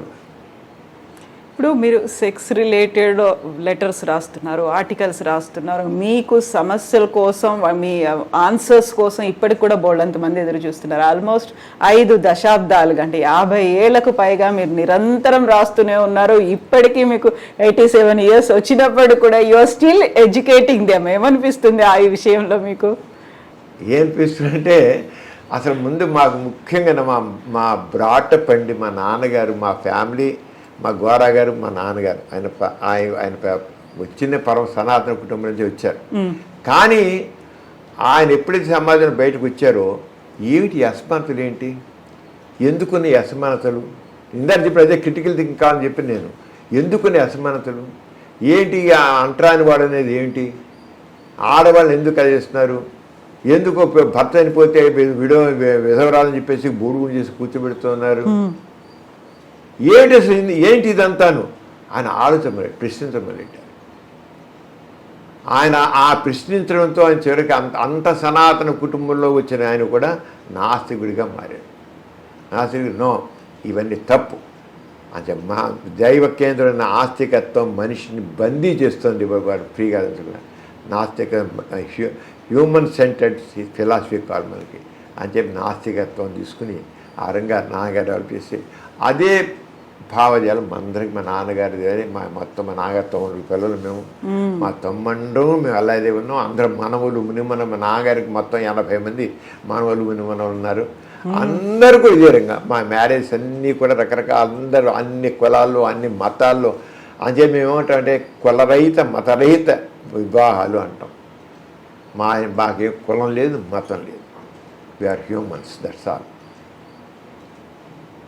ప్రతి వ్యక్తి కూడా ఫ్రీగా ఆలోచించాలి, సంఘ దృష్టి ఉండాలి, వ్యక్తిత్వంతో ఉండాలి, వ్యక్తి గౌరవం ఇవ్వాలి. నాకే గౌరవం కావాలనుకుంటున్నాను, మీకు అదే గౌరవం కావాలి. నాకే కదా గౌరవం, మీకు కూడా సేమ్ గౌరవం కావాలి, సేమ్ రెస్పెక్ట్ మీకు కూడా కావాలి. ఆ రంగ భావజాలంతో మీ అందరం ఇదిగో చేత ఇప్పటికీ అలాంటివి ఉంది. అలా ఇంకా వస్తుంది. రాబోయే యుగం నాస్తికత్వాన్ని, అంటే మానవత్వానికి విలువ ఇచ్చేది, మానవవాదానికి విలువ ఇచ్చేది. అంతే, అది వస్తే అవ్వదు. ఇప్పుడు మీరు చాలామంది మన మధ్య జనాభా లెక్కలు తీసుకుంటే ప్రపంచవ్యాప్తంగా తీసుకుంటే 24% మంది మాకే కులం మాకేం మతం లేదు, మాకు దేవుళ్ళ నమ్మకం లేదని ఇచ్చారు 24% మంది. కానీ తక్కిన వాళ్ళు చెప్పలేదు అంటే వాళ్ళు తటస్థులు పడతారు. ఇప్పుడు మన భారతదేశంలో చాలామంది మీరు దగ్గర చాలా ఫ్రీగా ఉంటారు. వాళ్ళు మా పేరుకి చెప్పుకుంటారు, ఎందుకు లేదు నా పలానా మతం లేండి, మాది పలానా కులం లేండి మా అని చెప్తారు. కానీ యాక్చువల్గా మనం వెళ్ళి మాట్లాడితే ఏంటండి వీరికి పిల్లలు, ఏంటండి అర్థం లేని ఆచారాలు, ఏంటండి అంత గతిలేక ఆచరిస్తున్నామండి అంటుంటారు. గతిలేక ఆచరిస్తున్నామండి ఇవన్నీ, ఏంటండి సాంప్రదాయాలు, ఏంటండి ఇవన్నీ అంటారు. ఎప్పుడైతే లిబరేట్ అయ్యేవాళ్ళు కొంతమంది గట్టిగా తయారవుతారో ఆటోమేటిక్గా వాళ్ళు కూడా అది రాబోయే మార్పు మాత్రం తప్పదు, వచ్చి తీరుతుంది. అంటే కొంతమంది పిల్లి మెడలో గంట వరకు కడతారన్నట్లుగా who bells the cat first, అంతే మొదట కట్టేది ఎవరు, మనకు అర్థం. ఇప్పుడు 9 మంది పిల్లలు గోరా గారికి, లవణం, సమరం, విజయం, నైతికం, తర్వాత 9వ మీ చెల్లి పేరు నౌ. అలా పెట్టడానికి వెనకాల ఉంది ఏంటి అసలు? ఏంటంటే మా నాన్నగారి పేరు గోపరాజు రామచంద్రరావు, అంటే దాన్ని బట్టి హిందూ అని తెలిసిపోతుంది.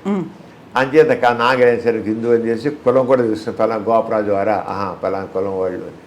అంతే తీసి గోపరాజులో గో తీసుకున్నారు, రామచంద్రరావు రాసి గోరా అని రిజిస్టర్ చేస్తున్నారు. గోపరాజు రామచంద్ర అంటే గోరా అని చేశారు. చేసిన తర్వాత మా పెద్దక్కయ్య పుట్టడానికి ఇంకా నాన్నగారికి ఇంకా అంత స్ట్రాంగ్గా నమ్మకాలు లేవు. కానీ మా పెద్దకి ఫస్ట్ మా పెద్దకి మనోరమ అని తన వయసు 96 ఏళ్ళు తనకి. మా పెద్దక్కయ్య తను ఉంది. తర్వాత సాల్ట్స్ సత్యాగ్రహ టైంలో, ఉప్పు సత్యాగ్రహ టైంలో పెద్దన్నయ్య పెట్టాడు. 2వ సంతానం లవణం అని పేరు పెట్టారు.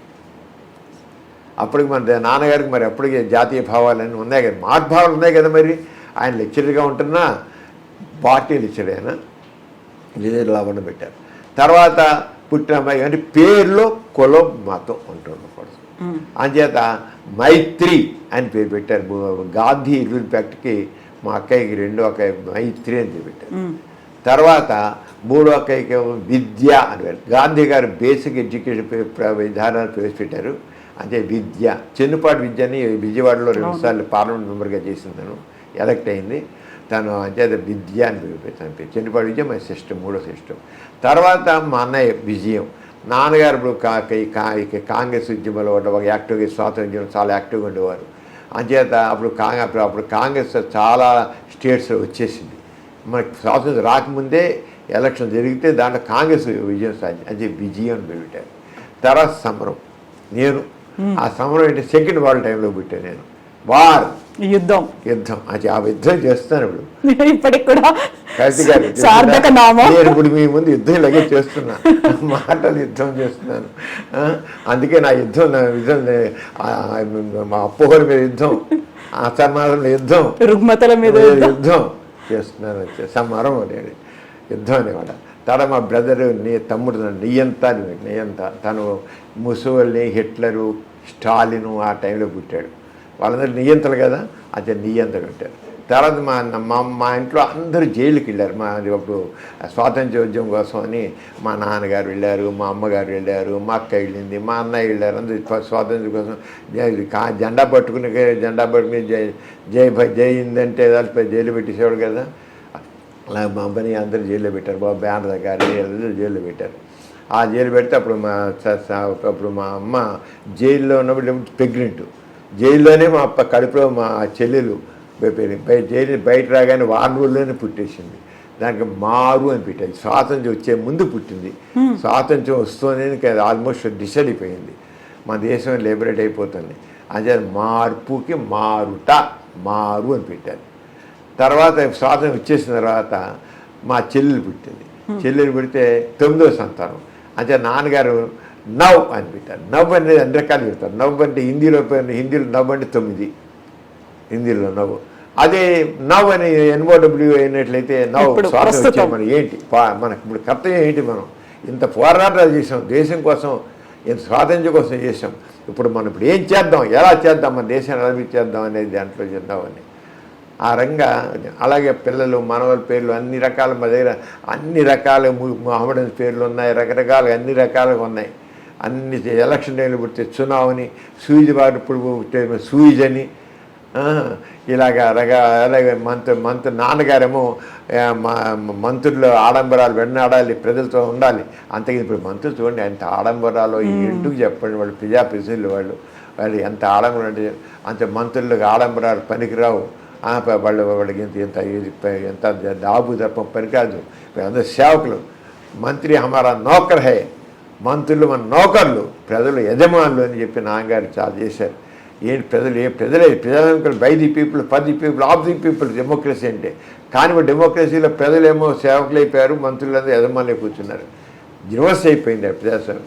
అంటే అలా కాదు, మనం అదే పని చేయించుకోవాలి, వాళ్ళని ఎత్తిని పెట్టుకోవడం కాదని చెప్పేసి అప్పుడు వజీర్ అని వజీర్ అంటే మంత్రి, నాన్నగారు మంత్రులు మన నౌకర్లు, మా ప్రజలు యజమానులు అనే ఉద్యమం చేశారు. ఇప్పుడు అంటే రకరకాల ఇలా ఎన్ని మొత్తం 80 పేర్లు ఏదో ఒక ఇన్సిడెంట్తో ఒక అర్థంతో అలా పెట్టారండి. చునావ్ అంటే ఎలక్షన్ టైంలో చునావ్ అని ఇలా రకరకాల ప్రతి వాడికి అలాగా రకరకాల పేర్లతో పెట్టడం జరిగింది. అది ఇప్పటికీ కూడా మీకు లెటర్లు రాసేవాళ్ళు ఉంటారు, పర్సనల్గా వచ్చి మాట్లాడడానికి మొహమాటాలు ఉంటాయి, ఏదో కట్టుబాట్లు ఉంటాయి, వెళ్ళి మాట్లాడితే ఏమనుకుంటారో చుట్టుపక్కల ఉన్నటువంటి జనాలు అనుకుంటారు. ఏ ఏజ్ వాళ్ళు ఎక్కువగా మీకు లెటర్స్ రాస్తూ ఉన్నారు? ఎక్కువ యూతేనండి, ఎక్కువ యూత్ రాస్తారు. వచ్చేవాళ్ళు మాత్రం 40-50 ఏళ్ళు దాటిన వాళ్ళు వస్తారు. వాళ్ళకి ఆల్రెడీ కొంత చేసిన తర్వాత వాళ్ళకి ఇన్నివిటీ డెవలప్ అవుతుంది. అంటే దానికోసం వాళ్ళు మనం ఎందుకు సెక్షన్ కోల్పోతున్నాము అని వాళ్ళకి అనిపిస్తున్నారు, వస్తారు. యూత్ కూడా వస్తున్నారు, ఇప్పుడు ఈ మధ్య యూత్ కూడా బాగానే వస్తున్నారు. ఉత్తరాల మంది ఎక్కువ మంది యూత్ రాస్తారు ఎక్కువ మంది. ఈనాడులో నేను రాసేవాడు మాత్రం ఈనాడు కానీ స్వాతిలో కానీ రాసిన మొట్టమొదటిలో ఒక రోజుకి 600, 700, 800 ఉత్తరాలు వచ్చాయి. 600 ఆ రోజుకి, వారానికి కాదు, రోజుకి 1000 దాకా వచ్చిన రోజులు లేరు. ఆ రోజు తక్కువ ఎప్పుడు లేవు, 500-600 పైన లెటర్స్ ఉండేవి. అంత ఎక్కువగా లెటర్స్ వచ్చి ఇప్పటికీ మీకు తర మెయిల్స్ మాత్రం రోజుకి 200-300 మెయిల్స్ రావడం అంటే ఇప్పటికి మెయిల్స్ వస్తున్నాయి. రోజు ఇప్పటికి మెయిల్స్ వస్తున్నాయి.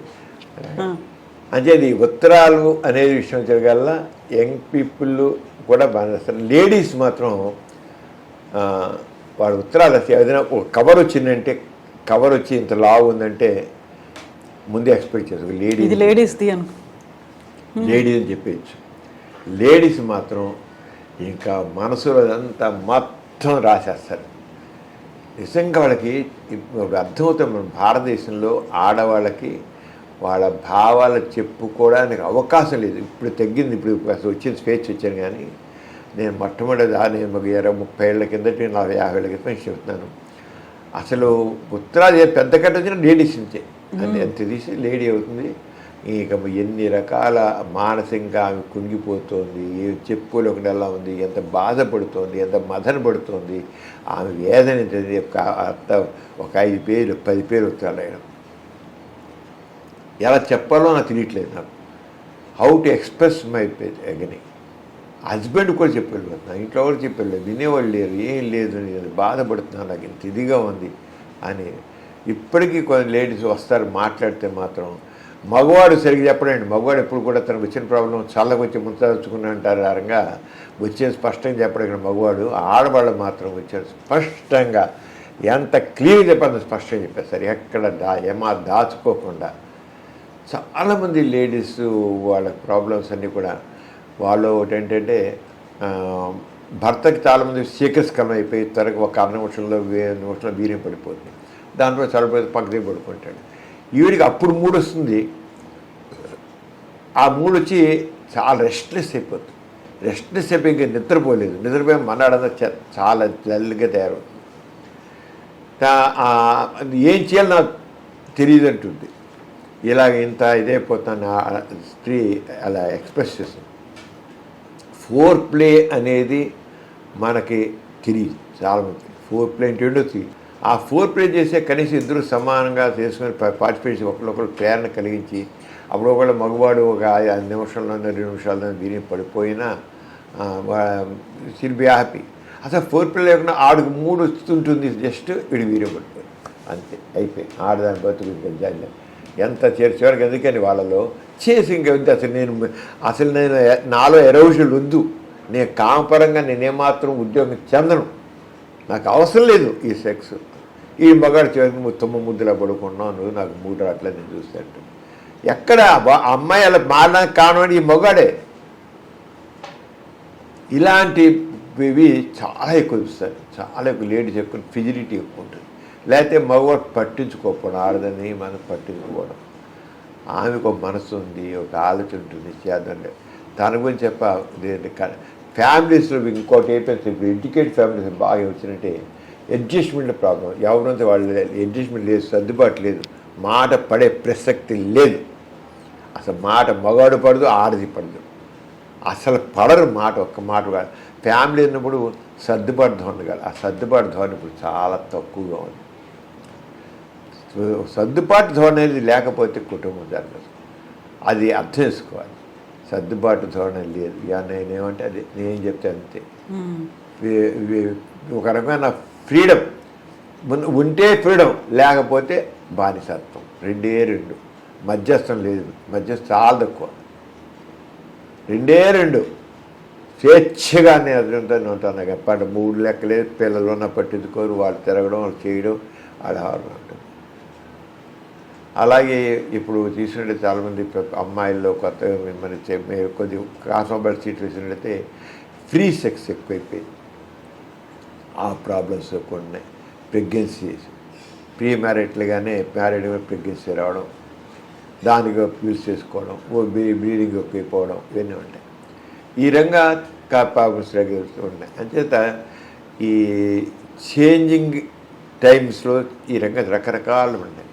దానికి తగ్గట్లుగా మరి మనం సరైన ఎడ్యుకేషన్ ఇవ్వాలి. దానికోసమే నేను ఎలా సమస్యలు తెచ్చిపెట్టుకుంటున్నారు, ఆరోగ్య సమస్యలు తెచ్చిపెట్టుకుంటున్నారు, సోషల్ ప్రాబ్లమ్స్, ఫ్యామిలీ ప్రాబ్లమ్స్ ఉన్నారు. ఏ రంగా జీవితాన్ని ప్లాన్ చేసుకోవాలి. కావాల్సిందే స్త్రీకి స్వేచ్ఛ కావాల్సిందే. స్వేచ్ఛ అనేదాన్ని ఏ రంగా మనం ఈ సమాజం చూస్తుంది, ఏ రంగా ఆ స్వేచ్ఛ అనేది ఏ రంగా మనం కూడా స్వేచ్ఛ ఎలా చేస్తాము. ఒక బాధ్యతగా ప్లాన్డ్గా మాత్రం స్వేచ్ఛని లేకపోతే సమస్యలు తెచ్చిపెట్టుకుంటున్నారు. అంచేత స్త్రీకి స్వేచ్ఛ కావాల్సిందే, స్త్రీకి గౌరవం కావాల్సిందే, అన్నీ కావాల్సిందే. అట్ ది సేమ్ టైం ఒక ఫ్యామిలీ రెస్పాన్సిబిలిటీ అవన్నీ కావాలి.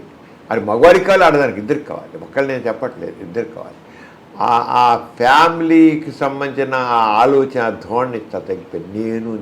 నేను ఇది చాలా ఇప్పుడు మోడర్న్ ఏజ్లో ఈ నేను అనేది నేను నా ఇష్టం నేను అనేది అటు ఆడవాళ్ళు ఉంది మగవాళ్ళు ఉంది.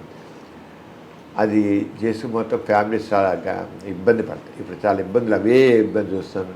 ఎక్కువ వచ్చేది నా దగ్గరికి వచ్చేది ఇదే మ్యారిటల్ డిస్ప్యూట్స్, నాన్ అడ్జస్ట్మెంట్, సర్దుబాట్లు లేకపోవడం అనేది గొడవలు ఎక్కువ. సర్దుబాట్లు ఉండదు. చదువుడు ఎవ్వరి మాట నా మాట నెగ్గాలి తప్ప సర్దుబాటు అనేది లేదు. అది మాత్రం నేర్చుకోవాల్సిందే. ఆడవాళ్ళైనా మగవాళ్ళైనా నేర్చుకోవాల్సిందే. మగవాడు ఈగో, ఆడదాని ఈగో ఇప్పుడు ఎక్కువ చూస్తుంది. నేను గమనిస్తోంది ఆ ఈగో కాంప్లెక్సెస్ చాలా ఎక్కువ వచ్చాయి. అవి ప్రాబ్లమ్స్ క్రియేట్ చేస్తున్నాయి బాగా. అవి ఫ్యామిలీ ప్రాబ్లమ్స్. తల్లి కూతురికి వెంటనే సపోర్ట్ పెడుతుంది. తండ్రి పాపం పూర్తిలో నోరు మూసుకుని ఉంటాడు. వాడు తెలుసు ఈ సంబంధం చెడిపోతే మళ్ళీ నేను ఇంత కష్టపడి పెళ్లి చేయాలరా, దీనికి నేను ఎక్కడ ఇప్పటికీ తప్పు నన్ను ఎత్తుందని తండ్రి మోగ వేదన. ఒకవేళ తండ్రి అని చెప్తే చాలే నోరు మూసుకొని ఉండండి, మీరు మీకు అర్థం కావట్లేదు అంటుంది. వెంటనే మా భార్య నోరు మూసేస్తాను మూడు నోరు. ఇలా ఉంటుంది వ్యవస్థ, కుటుంబ వ్యవస్థ. సో ఇప్పుడు కుటుంబ వ్యవస్థ, పర్సనల్ ఇష్యూస్ ఇవన్నిటితోడు సమాజానికి పట్టినటువంటి కొన్ని రుగ్మతలు ఉన్నాయి. వీటన్నిటి గురించి మీరు ఆల్మోస్ట్ 6 దశాబ్దాలుగా పోరాటాలు చేస్తూనే ఉన్నారు. మారుమూల పల్లెటూళ్ళు కావచ్చు, లేకపోతే ఒక పట్టణం, మోస్తరు స్థాయి పట్టణాల్లో కూడా ఇలాంటివి చేతబడి బాణామతి హేతువాద సంఘానికి సంబంధించి ఒక రిప్రజెంటేటివ్గా వెళ్ళారు. అలా వాళ్ళకి చేయాల్సినటువంటి ఎడ్యుకేషన్ ఇస్తూనే సైన్స్ పరంగా ఉన్నటువంటి ఏవైతే మూఢనమ్మకాలు ఉన్నాయో వాటిని కూడా దూరం చేస్తూ వస్తున్నారు కదా. మోస్ట్ ఛాలెంజింగ్గా అనిపించింది ఏంటి మీకు? నేను దాదాపు ఒక 40 ఏళ్ల క్రితం అండి మెదక్ జిల్లాలో బాగా బాణామతి మూఢనమ్మకం ఉండేది. బాణామతి మెదక్ జిల్లా ఇప్పుడు బాగా అడ్వాన్స్ అయిపోయింది, బాగుంది. అప్పుడు అరవిందరావు గారిని ఆయన డీజీపీ కూడా చేశారు. ఆయన అరవిందరావు గారిని ఆయన ఎస్పీగా ఉండేవారు. ఆయన ఉత్తరం రాశారు, డాక్టర్ గారు మాకు నల్లగొండ మెదక్ జిల్లాలో బాణామతి చాలా ఎక్కువ ఉంది. మా పోలీసుల లాఠీలకి ఈ మూఢనమ్మకం లొంగడం లేదు. మీరు వచ్చి ఒక టీమ్గా వచ్చి ఈ మూఢనమ్మకాన్ని తొలగించడానికి కృషి చేయాలి అని లెటర్ రాశారు. దానికి ఆయన ఏం చేశారంటే ఎస్పీను, జిల్లా కలెక్టరు, తర్వాత జిల్లా మేజిస్ట్రేటు కలిసి ఒక సంఘంగా ఏర్పరిచి మాకు ఎక్స్టెన్సివ్ టూర్ రన్ చేశారు మెదక్ జిల్లా. మేము ఒక 10 మంది టీం తీసుకుని డాక్టర్ని, సైకాలజిస్టులని, వీళ్ళందరూ రకరకాలుగా టీం మొత్తం తీసుకెళ్ళి సోషల్ వర్కర్స్ తీసుకుని వెళ్ళాం. వెళితే అసలు ఎంత మూఢనమ్మకం ఉందంటే ఇంత దగ్గర మూఢనమ్మకం అసలు చాలా ఎక్కువ ఉండేది. మేము అందరి దగ్గర వెళ్ళి చెప్తుంటే కొన్ని చోట్ల అయితే జోగిపేట అనే ఒక చోట అయితే అక్కడ చోట అయితే మనిషిని బాణం చేశారనే మూఢనమ్మకంతో కట్టేసేసి తోలు ఒలిచారు కూడా కోసేసి. అలాంటి చోట వెళితే మేము బాణం లేదు చోటైతే కొంతమంది అక్కడ అసలు ఈ బాణామతి చేతబడిన మూఢముఖం మీద అనేక మంది భూత వైద్యులు బతుకుతున్నారు. అక్కడ బాణామతి షాపులని మనకి వెళ్తే కిల్లి షాపులు ఎలా ఉంటాయో బాణామతి షాపులో వచ్చి అక్కడ యంత్రాలు, తాయెత్తులు, ఎన్ని కట్టడాలు చేయడాలు పెద్ద బిజినెస్ అయిపోయినాయి. అక్కడ మనకి కిల్లి షాపులు లాగానే అక్కడ అలాగా బాణామతి షాపులు పేర్లు అన్నమాట. బాణామతి షాపులు అంటే బాణషాపులు యంత్రాలు, తాయెత్తులు బాగుతాడ మంత్రగాలు సాగుతాయి. వెళ్ళాము, చూసాం, అందరూ వచ్చారు, మాట్లాడారు, మేము చేసాం. ఆ జోగిపేట చోట ఏం చేశారంటే మేము చెబుతుంటే కొందరు మంత్రగాళ్ళు కొందరు రెచ్చగొట్టి మా మీద తెలితే మమ్మల్ని చంపబోయారు కొట్టేసి. మేముంది 10 మంది ఒక్కసారి ఒక వెల్లులాగా ఒక కెరటంలాగా జనం మీదకి వచ్చారు. మీదకి వస్తే వాడు పోలీసులు బాగా రష్టం ఉంది కదా, వాళ్ళందరూ చేసి వ్యాన్ ఎక్కించి బయట తీసుకెళ్ళారు అనుకోండి. అలాగే దేవుని కన్య విలేజ్ వెళితే సజీవంగా 3 దహనం చేశారు, బాణం చేశారు. మేము చూడడానికి వెళ్ళాం. మొత్తం అలాగే కొన్ని ఊళ్ళో పళ్ళు రాళ్ళగొట్టి పళ్ళు పీకేశారు, 4 కట్ చేశారు, ఇలా చేసాం. బాగా ఎక్స్టెన్స్గా తిరిగాక 6 నెలలు పోయాక అరవిందరావు లెటర్ రాశారు, మీరు ఎంత ఎక్స్టెన్స్గా తిరిగి చేసిన తర్వాత ఇదివరకు 80% మంది బాణామతి నమ్మేవాళ్ళు దానివల్ల ఉన్నాయి. ఇప్పుడు అవన్నీ తగ్గిపోయాయి. ఎవడో కొద్దిమంది ఒక 20% మంది పెద్దవాళ్ళు మా ఏమో చదువులు నిరక్షరాస్యులు వాళ్ళు అంటే వాళ్ళు ఎవరు కొద్దిమంది తప్ప తక్కిన వాళ్ళందరిలోనూ అవేర్నెస్ వచ్చింది. మీ యొక్క అవేర్నెస్ ప్రోగ్రాం వల్ల చాలా బాగా మంచి ఫలితం వచ్చింది అని లెటర్ వేశారు. అలాగే రంగారెడ్డి జిల్లాలో కూడా అక్కడ కూడా మేము తిరిగి చేసాం.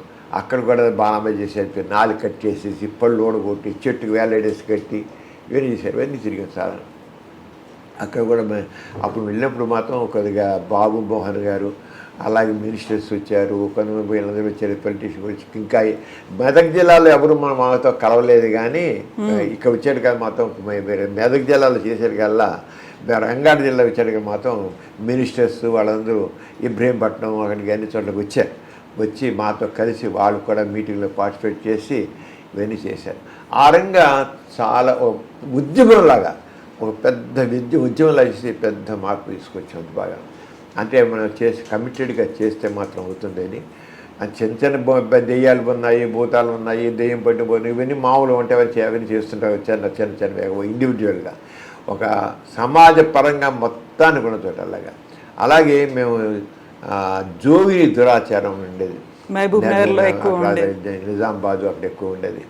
అక్కడ జోగిని దురాచారం అక్కడ కూడా మా అన్నయ్య గారు లవణం గారు, మా వదిలి గారు హేమలత లవణం గారు మొట్టమొదటి ఇంటింటికి తిరిగి సర్వే చేసాం. వాళ్ళకి ఎంతమంది దాదాపు 2000 మంది పైగా జోగి వాళ్ళ ఇళ్ళలోకి వెళ్ళి వాళ్ళు ఎలాంటి వాళ్ళు అంటే ఆ మూఢనమ్మకం చిన్న పిల్లలు పాపం 7 ఏళ్ళ పిల్లలు 5 ఏళ్ళ పిల్లల్ని ఆ ఊరు ఎల్లమ్మకి వారికి చేసేసి ఇంకా పెళ్లి చేసి ఊరు ఇంకా ఎవరి శవాలు చనిపోతే శవాలకు డ్యాన్సులు చేయడాలు ఇలా చేయడాలు అలాగే ఉండేది. మన అలా అందరూ చాలా సంస్కరణ చేసాం. చాలా మార్పు వచ్చింది రంగా, చాలా మార్పు వచ్చింది. అది ఒకటి జోగిని దురాచారం విషయంలో మేము చేసిన అది కూడా చాలా మార్పు వచ్చింది. అలాగే మేము స్టోర్పురం నేరస్తుల సంస్కరణ, స్టోర్ దొంగలంటే చాలా ఎక్కువ ఉంటుంది. ఇక్కడ ప్రకాశం జిల్లాలో ఉంది. అక్కడ కూడా నాస్తిక కేంద్రం చేసాం. మొట్టమొదటి అక్కడ గజ్జల్ ప్రసాదు, టైగర్ నాగేశ్వరరావు సినిమా కూడా వచ్చింది టైగర్. అలాంటి వాళ్ళందరూ అప్పుడు మాట్లాడే వాళ్ళందరూ చాలా మారిపోయారు. వాళ్ళందరూ చాలా మార్పు ఎన్నో సంస్కరణ పనులు తీసుకుని మీరు మనుషులే, మీరు కూడా గౌరవంగా బతకొచ్చు మీకు అని చెప్పి అక్కడ అందరికీ వాళ్ళకు గౌరవంగా బతకడం అనేది తెలియదు వాళ్ళకి. అది కాకుండా విచిత్రం ఏంటి, ఇక్కడ స్టోర్పురంలో ఎక్కడ ఒక జాతి ఎరుకల జాతిని, ఒక ఏరియాలో ఉన్న ఎరుకల జాతిని అందరినీ నేరస్తుల జాతి అని పేరు పెట్టారు. ఒక జాతి మొత్తాన్ని నేరస్తుల జాతి. అరే ఊరంతా ఆ సమూహాన్ని మొత్తాన్ని నేరస్తుల జాతి. ఎక్కడ అటు నేరస్తుల జాతి అని ఉంటుందా, కులం నేరస్తుల కులం ఉంది. అసలు మన సామాజిక వ్యవస్థలో ఎలా ఉంటుంది చూడండి చెప్పేది. నేరస్తుల జాతి అక్కడ మా నాన్నగారు, మా అన్నయ్య, వదిన మొట్టమొదటి నేను కూడా వెళ్ళాను. అది చూసిన వాళ్ళందరికీ చివరికి వ్యవసాయం చేయడం చేసి అన్ని రకాలు చేసి చదివించి అన్ని రకాలు చేసి మార్పు చాలా. ఇప్పుడు ఎవరు లేరు అక్కడ. ఇప్పుడు ఆ యూనివర్సిటీ అక్కడి నుంచి వచ్చిన ఆవిడే అక్కడ యూనివర్సిటీగా అన్నమయ్య యూనివర్సిటీ దానికి యూనివర్సిటీకి వైస్ ఛాన్సలర్గా ఉన్నారు. ఆవిడ వైస్ ఛాన్సలర్ అయింది. ఆ స్టోర్ నుంచి వచ్చినాడు బ్యాక్గ్రౌండ్ అంటే ఒకటి స్టోర్పురంలో ఉన్న వాళ్ళందరూ నేరస్తులు కాదు, అది గుర్తించాలి. కొద్దిమందే నేరస్తులు. కానీ ప్రభుత్వం ఏం చేసిందంటే వాళ్ళందరూ నేరస్తుల జాతి అని పెట్టింది. చాలా తప్పది. ఆ ఊరంతా నేరస్తుల జాతి ఏంటి అసలు అర్థం లేకుండా చేసి దాంతో వీళ్ళు మెజార్టీ ఆల్మోస్ట్ అయిపోయింది. అంచేది ఇవన్నీ సమాజంలో మనం చూసే దృక్పథంలో అంటే మార్పు ఎలా చేస్తాం, సంస్కరణ అలాంటిది కావాలి. మనం అంతే ఒక్క వ్యక్తితో మనం మొత్తాన్ని ఇప్పుడు బాబాలు ఉన్నాకోండి, బాబాలు చాలామంది కొంతమంది ఆధ్యాత్మికం చెప్పడం వేరే విషయం. కొంతమంది ఆధ్యాత్మికం కాకుండా విభూతులు సృష్టించి ఉంగరా సృష్టించి అని గాడీలు చెట్టుకులు చేసి మహత్యాలు అంటారు. అసలు ఈ మహత్యాలు అనేవి లేవు. సంథింగ్ ఫ్రమ్ నథింగ్, శూన్యం నుంచి ఏమీ రాదు అనేది మనం ఎడ్యుకేట్ చేయాలి. చేయకుండా ఎవడో కొంత దైవశక్తులు ఉన్నాయి, మహత్యాలు ఉన్నాయని చెప్తుంటే ఇంకా అలాగే బాబాలు స్వామీజీలు జనాలు బుడి కొట్టిస్తున్నారు. ఇవన్నీ మేము చాలా ఎక్కువ చేసాం. ఇంత దగ్గర ఎన్నో ఎన్ని చోట్లకొని వెళ్ళి అలా తిరిగి ఈ బాబాలు స్వామీజీలు అందరినీ చాలా ఎక్స్పోజ్ చేసాను. అవి చాలా ఎక్కువ చేశాను. ఒక పక్క డాక్టర్గా, రెండో పక్క సోషల్గా ఇష్యూస్ తీసుకుని చేయడం అది చేశాను. కానీ మన ఆలోచన ధోరణిలో మార్పు రావాలి. అందుకని క్రిటికల్ థింకింగ్ అని చెప్పాను. అందుకే మన ఎడ్యుకేషన్లో ఆ క్రిటికల్ థింకింగ్ అనేది చేయడం మనిషిని ఫ్రీగా ఆలోచన సోషల్ అవుట్లోకి తీసుకోవాలి. చదువులో సామాజిక సమస్యలు ఏమున్నాయి, ఎటువంటి సామాజిక సమస్యలు ఉన్నాయి, ఈ దారిద్ర్యం అంటే ఎందుకుంది, ఈ అసమానతలు ఎందుకున్నాయి, అది మాకు తెలియాలండి. ఎందుకు నేను ఒక్కరిని ఇప్పుడు ఏంటి ప్రతి ఒక్కరు నేను నా కంఫర్ట్ నా సుఖం చూస్తున్నారు, కానీ నాతో పాటు సమాజం అంతా బాగుంటే నేను కూడా బాగుంటాను. ఒక్కడితే లాభం లేదు. ఒక పెద్ద ఇల్లు తాజ్మహల్ లాంటి ఇల్లు కట్టుకుంటాడు ఒకడు, పక్కన పూరుగుడిసి ఉన్నాయనుకోండి, ఆ పూరుగుడిసి తగలడితే ఈ తాజ్మహల్ లాంటి బిల్డింగ్ కూడా కాలిపోతుంది, బుగ్గవుతుంది. అది అంచేత సమాజంలో నేను ఒక్కనే డెవలప్ అవ్వడం కాదు, పక్కవాడు కూడా బాగుపడాలి. ఆ దృక్పథాన్ని మనం పెంచుకోవాలి. ఆ సామాజిక దృక్పథాన్ని కలిగించడం అది మన ఎడ్యుకేషన్ కావాలి. అసలు ఏం తోచుతుంది మరి చూడండి, ఎంతవరకు వెళ్ళిపోయింది. భగత్ సింగ్ పాఠాన్ని తీసేసేయడం, లేకపోతే మొగలాయి వాళ్ళ పాఠాలు తీసేయడం. ఎడ్యుకేషన్లో కూడా మీకు రకమైన మతపరమైన ఛాందస భావాలు ప్రవేశిస్తున్నాయి. ఈ ఛాందస భావాలు పనికిరావు. మనుషుల్లో ఫ్రీగా ఆలోచించడం, స్వేచ్ఛగా ఆలోచించడం కాదు. చరిత్రనే మార్చేద్దాం, పాఠాలనే మార్చేద్దాం అంటే కదా కరెక్ట్ కాదు. ఇప్పుడు అలాంటి ప్రయోగాలు కూడా జరుగుతున్నాయి, వాటి కూడా తప్పని నేను చెబుతున్నాను. అలాగే కులగణన విషయంలో కూడా నేను చెప్తాను, జనాభా సేకరణ కులగణన ఆర్థిక స్థితి ద్వారా చేసి అందరికీ ఎవరైతే వెనకబడుతున్నారో వాళ్ళందరికీ అవకాశాలు ఇవ్వండి. అది ఏ కులం అని కాదు, కులాలు వెళ్ళి కులాలు ఎక్కువ. మరి కులాల వారీగా ఉండబట్టే మనం ముందుకు వెళ్ళలేదండి. మీరు స్వీడన్ తీసుకోండి, లేదా డెన్మార్క్ తీసుకోండి, లేదా ఇంకో పెద్ద అడ్వాన్స్డ్ కంట్రీస్ తీసుకోండి, అవన్నీ అక్కడ కూడా మనలాగే తెగలు ఉన్నాయి, చాలా ఉన్నాయి. కానీ వాళ్ళు వాటి దృష్టిలో పెట్టుకుండా ఆర్థికంగా వెనకబడ్డ ప్రతి ఒక్కరిని పైకి తీసుకురావాలి, చేయబట్టే. అది కమ్యూనిజం ద్వారా, అది రష్యాలో కావచ్చు, మార్క్సిజం ద్వారా చైనాలో కావచ్చు, అవన్నీ కూడా ఆర్థిక పైకి కమ్యూనిజం మా చైనా కానీ రష్యా కానీ ఎందుకు పైకి వెళ్ళాయి, ఎందుకు అభివృద్ధి చెందే, డెన్మార్క్ కానీ స్వీడన్ కానీ ఇంకోటి కానీ ఎందుకు బాగా అభివృద్ధి చెందాయి అంటే వాళ్ళల్లో కులాల బేస్డ్గా ఒక అభివృద్ధిని చూడలేదు, ఆర్థికంగా ఉన్నది చూసి. అంటే వాళ్ళు బాగా అగ్రదేశాలు బాగా డెవలప్డ్ కంట్రీస్ అయిపోయి మనం ఇంకా అండర్ డెవలప్డ్గానే ఉంటాం, డెవలపింగ్గా ఉన్నాం. మనం అండర్ డెవలప్డ్ కానీ డెవలపింగ్గా ఉన్నాం. అంతే మన భారతదేశం ముందు వెళ్ళాలంటే మన అన్ని రంగాల్లో కూడా మనకి అదంతా ఎక్కడ కావాలి, ఎడ్యుకేషన్లోనే ఆ మార్పు రావాలి. ఆ రంగం మన విద్యా విధానం ఉండాలి. ఉంటే మనం మీరుగా నేరుగా అలా ఆలోచిస్తాం. ఈ మధ్య కాలంలో ఇంకొక ట్రెండ్ అనేది కనిపిస్తుంది. ఎక్కువగా వివాహేతర సంబంధాలు అనుకుంటే వాళ్ళు చచ్చిపోవడమో లేకుంటే చంపేయడమో అవుతుంది, పిల్లలు మాత్రం అనాథలుగా మిగిలిపోతున్నారు. అది ఆడవాళ్ళలోకి అవుతుందా, లేకుంటే భర్తలు భార్యలను చంపుతున్నారు, భార్యలు భర్తల్ని చంపుతున్నారు? ఈ ట్రెండ్ అనేది ఈ మధ్యన ఎందుకని ఎక్కువ కనిపిస్తుంది అనుకుంటున్నారు? పేపర్లు చూసేది ప్రకారం ఇది మాత్రం ఆడవాళ్లే వాళ్ళు వివాహేతర సంబంధం పెట్టుకుని మూగుని చంపించేస్తున్నారు. ఎక్కువ జరిగినది అది చాలా తప్పు, చాలా తప్పది అది. కానీ వాళ్ళు విడాకులు ఇచ్చేయండి, ఏముంది, విడాకులు తేలిక చేసేయండి, చాలా ఈజీ చేసింది విడాకుల్ని. మీ ఇద్దరు మాకిద్దరు నచ్చట్లేదు అంటే ఒక అంటే ఒక 6 నెలలు టైం కలిసి ఉన్నామని చెప్పి కోర్టులు ఏం చేస్తారు, ఫ్యామిలీ కోర్టులు ఏం చేస్తారంటే ఒక కేసు వేస్తే ఏదైనా చేస్తే కోర్టు వెంటనే వెంటనే కేసు మీరిద్దరూ కాస్త కొద్ది కౌన్సిలింగ్ చేయించుకోండి, కౌన్సిలింగ్ అంటారు.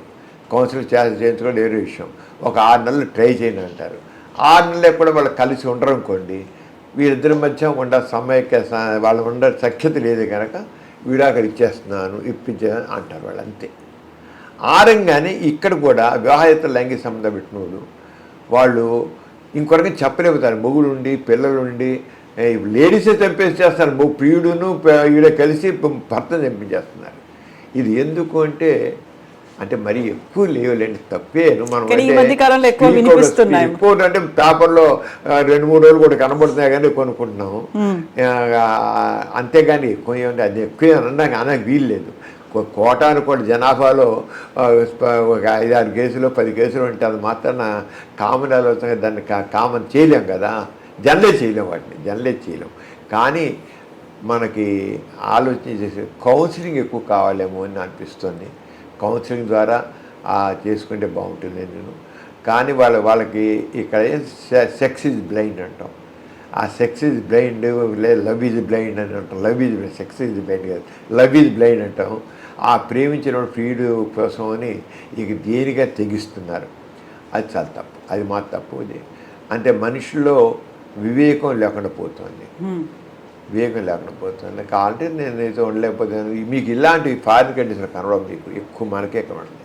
అక్కడైతే నేను నీతో అడ్జస్ట్ కాలేకపోతున్నాను, డైవర్స్ చేసుకుంటాను. ఓకే, నాతో అడ్జస్ట్ కాలేకపోతున్నాను, డైవర్స్ తీసేసుకుంటాను. ఆ రకంగా ఈజీ చేశారు మనకు కూడా. ఈజీ చేసి పిల్లలు ఏం చేయాలంటే గవర్నమెంటు వాళ్ళ సెక్యూరిటీ కల్పించాలి పిల్లలకి. ఇప్పుడు మీరు జర్మనీ కానీ ఇంకో కానీ చోట తీసుకుని తక్కువ కంటే ఎక్కడ తీసుకుంటే ఏం చేస్తారంటే భార్యాభర్తలు విడిపోతే పిల్లల్ని గవర్నమెంట్ తీసుకుంటారు రెస్పాన్సిబిలిటీ, తీసివాడు చదువు కానీ అంతా గవర్నమెంట్. ఆ రంగంలో మన భారతదేశంలో అలా వచ్చేసినట్టయితే ఇలాంటి హత్యలు ఉండవు అని అనుకుంటున్నాను. అంచేత గవర్నమెంట్ కానీ సైకాలజిస్టులు, గవర్నమెంట్లు, సోషల్ వర్కర్స్ అందరూ కలిసి ఎలా దీనికి పరిష్కారం, నేరం చేశారు కనుక శిక్ష విధించడం పరిష్కారం కాదు, శిక్ష ఇప్పుడు సమస్య పరిష్కారం కాదు. దాన్ని ఏ రంగా దాన్ని మనం దాన్ని చేస్తాము అనేది చూడాలి. రీజన్స్ ఏమై ఉంటాయి అనుకుంటున్నారు మీరు? ఎందుకని అలా ఇంట్రెస్ట్ చూపిస్తున్నారా, లేకుంటే ఎందుకని పెరుగుతున్నాయంటారు? ఏం పిచ్చంగా లేదు, వ్యామోహం అంతే. వ్యామోహం వాళ్ళ చేత చేస్తున్నా, ఆ ప్రియుడి మీద వ్యామోహం ఈ తెగింపు చేస్తుంది. ఇప్పుడు ఎంత వ్యామోహం, మనిషికి తెగింపు వచ్చేస్తున్నారు. వ్యామోహం అంతే, ఆ మొగుడు ప్రియుడి మీద వ్యామోహం దానివల్ల చేస్తాను. అంతకనికి నేను ఉందనుకోండి, మరి సైకాట్రిస్టులు ఏం చెప్తారో చూడాలి. కానీ అది ఒక రకం మెంటల్ డిసీజ్ అని అనుకోవాలి, మెంటల్ డిసీజ్ అనుకోవాల్సిందే. ఆ మెంటల్ ఎమోషనల్గా చేసేవాళ్ళు నిజంగా ఆలోచించి చేయలేరండి. వాళ్ళు భర్తని అంతకాలం కాపురం చేసి పిల్లలు పుట్టినామే చేస్తుందా? అదంటే ఒక రకమైన సూసైడ్ చేసిన వాళ్ళు ఉన్నారు. సూసైడ్ వాళ్ళు ఒక్క నిమిషం ఆలోచిస్తే సూసైడ్ చేసుకోరు. వాళ్ళు ఒక్క నిమిషం ఆలోచన అలా వెళ్ళిపోయాడు కలగా ఒకటే ఆ ప్రాసెస్ ఆలోచన జరుగుతుంటుంది. సూసైడ్ వాడు అలా కదా బ్రేక్ చేశారు అనుకోండి దాన్ని. అందుకే సూసైడ్ చేసిన వాళ్ళు ఎవరితో మాట్లాడతారు అనుకోండి, ఫ్రెండ్స్ ఒక్కసారి జస్ట్ వాళ్ళు ఫ్రెండ్కి ఫోన్ చేశారు అనుకోండి, వాళ్ళు మాట్లాడి చేసుకోరు, వాళ్ళు చేయరు. వాళ్ళు అలా థాట్ ప్రాసెస్ అలా వెళుతుంది, దాన్ని సూసైడ్ చేసుకుంటారు వాళ్ళు. అంచేత మీకు షేర్ చేసుకోవడం అనేది కావాలి ఎప్పుడు కూడా. ఇతరులతో షేర్ చేసుకోవడం అనేది మనకేమైనా బాధ ఉంటే చేసుకోవాలి. ఆ బాధని షేర్ చేసుకోవడం అనేది మనకేంటంటే ఆ క్లోజ్ ఫ్రెండ్స్ అనేవాళ్ళు ఉండట్లేదు. ఇప్పుడు జరిగిందంటే క్లోజ్ ఫ్రెండ్ ఉంటుందా, క్లోజ్ ఫ్రెండ్ సాధారణంగా ఇదివరకు ఉండేవాళ్ళు. ఇప్పుడు క్లోజ్ ఏదైనా క్లోజ్ ఫ్రెండ్ వాడు ఎంత ఫ్రెండ్ కదా అని చెబితే వాళ్ళు దాన్ని చేసేసి సోషల్ మీడియాలో పెట్టి పారేస్తున్నారు. అది ఒక పెద్ద డ్రాప్. సోషల్ మీడియా దాంట్లో ఏంటంటే వాళ్ళు అన్ని సోషల్ మీడియాలో పెట్టేస్తున్నారు. దీంతో వీళ్ళకి ఇది అయిపోతుంది. అదే ఫ్రెండ్ అన్న వాళ్ళు ఎప్పుడు friend in need, friend indeed అంటాం. Friend in need, friend indeed అని. అంచేత ఆ రకంగా సరే క్లోజ్ ఫ్రెండ్స్ ఉంటే మాత్రం షేర్ చేసుకునేటప్పుడు వాడు సమాధానం చెప్తాడు. వాడు సంపమని చెప్పడు కదా, లేరు వాళ్ళకి. ఆ రంగం మనుషులు లేరు. ఆ మనిషి అంచేత మనిషి ప్రతి ఒక్క వ్యక్తికి ఒక క్లోజ్ ఫ్రెండ్ మొత్తం ఉండాలి. ఆడవాళ్ళైనా మగవాళ్ళైనా సరే చేసుకోవాలంతే. గొప్పకుండా నాకు వాళ్ళు కావాలి అని పెట్టేవాడు ఒక ఫ్రెండ్, క్లోజ్ ఫ్రెండ్. ఆడవాళ్ళు లేడీస్ వాడు లేడీ ఫ్రెండ్, మగవాడు ఒక మగవాడు ఫ్రెండ్, అన్ని వాడు మాట వాడు అంతా ఇక ఏం బయట చెప్పకూడదు. వాడే ప్రాణంగా ఉండాలి. అలా ఉన్నప్పుడు మాత్రం జరగవు.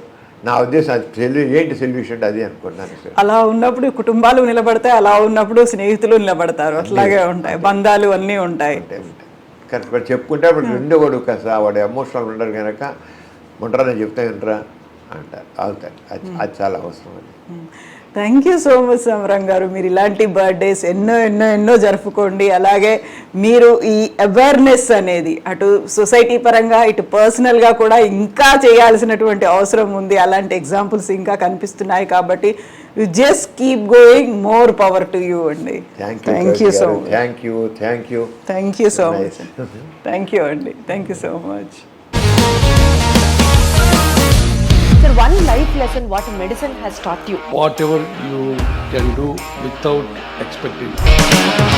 బట్ ఐ రియలీ బిలీవ్ మన పాజిటివ్ యాటిట్యూడ్ ఉంటేనే మనం ఏదైనా సాధించగలం. గట్ని మనం కరెక్ట్గా డీల్ చేసినట్లయితే అది మనకి పాజిటివ్ హార్మోన్స్ని రిలీజ్ చేస్తుంది. షుగర్ వచ్చిన వాళ్ళ పరిస్థితి ఏంటి? పొట్ట దగ్గర పెరిగితే దాన్ని ఆండ్రాయిడ్ అంటారు, ఆండ్రాయిడ్ ఫోన్ కదా. అసలు థాట్స్ ఎందుకు వస్తాయి? బ్రెయిన్ డెడ్ అంటే దానికి ప్రపంచం అంతా కూడా కొన్ని నిర్దిష్టమైనటువంటి లక్షణాలు ఉంటాయి. మానసికంగా ధైర్యంగా ఉంటే క్యాన్సర్ జయించవచ్చు. You are a doctor for a cause sir, అంతే. వాళ్ళకి వచ్చిన ఆదాయం కాకుండా ఫ్రీ సర్వీస్ ఎంతమందికో చేస్తుంది.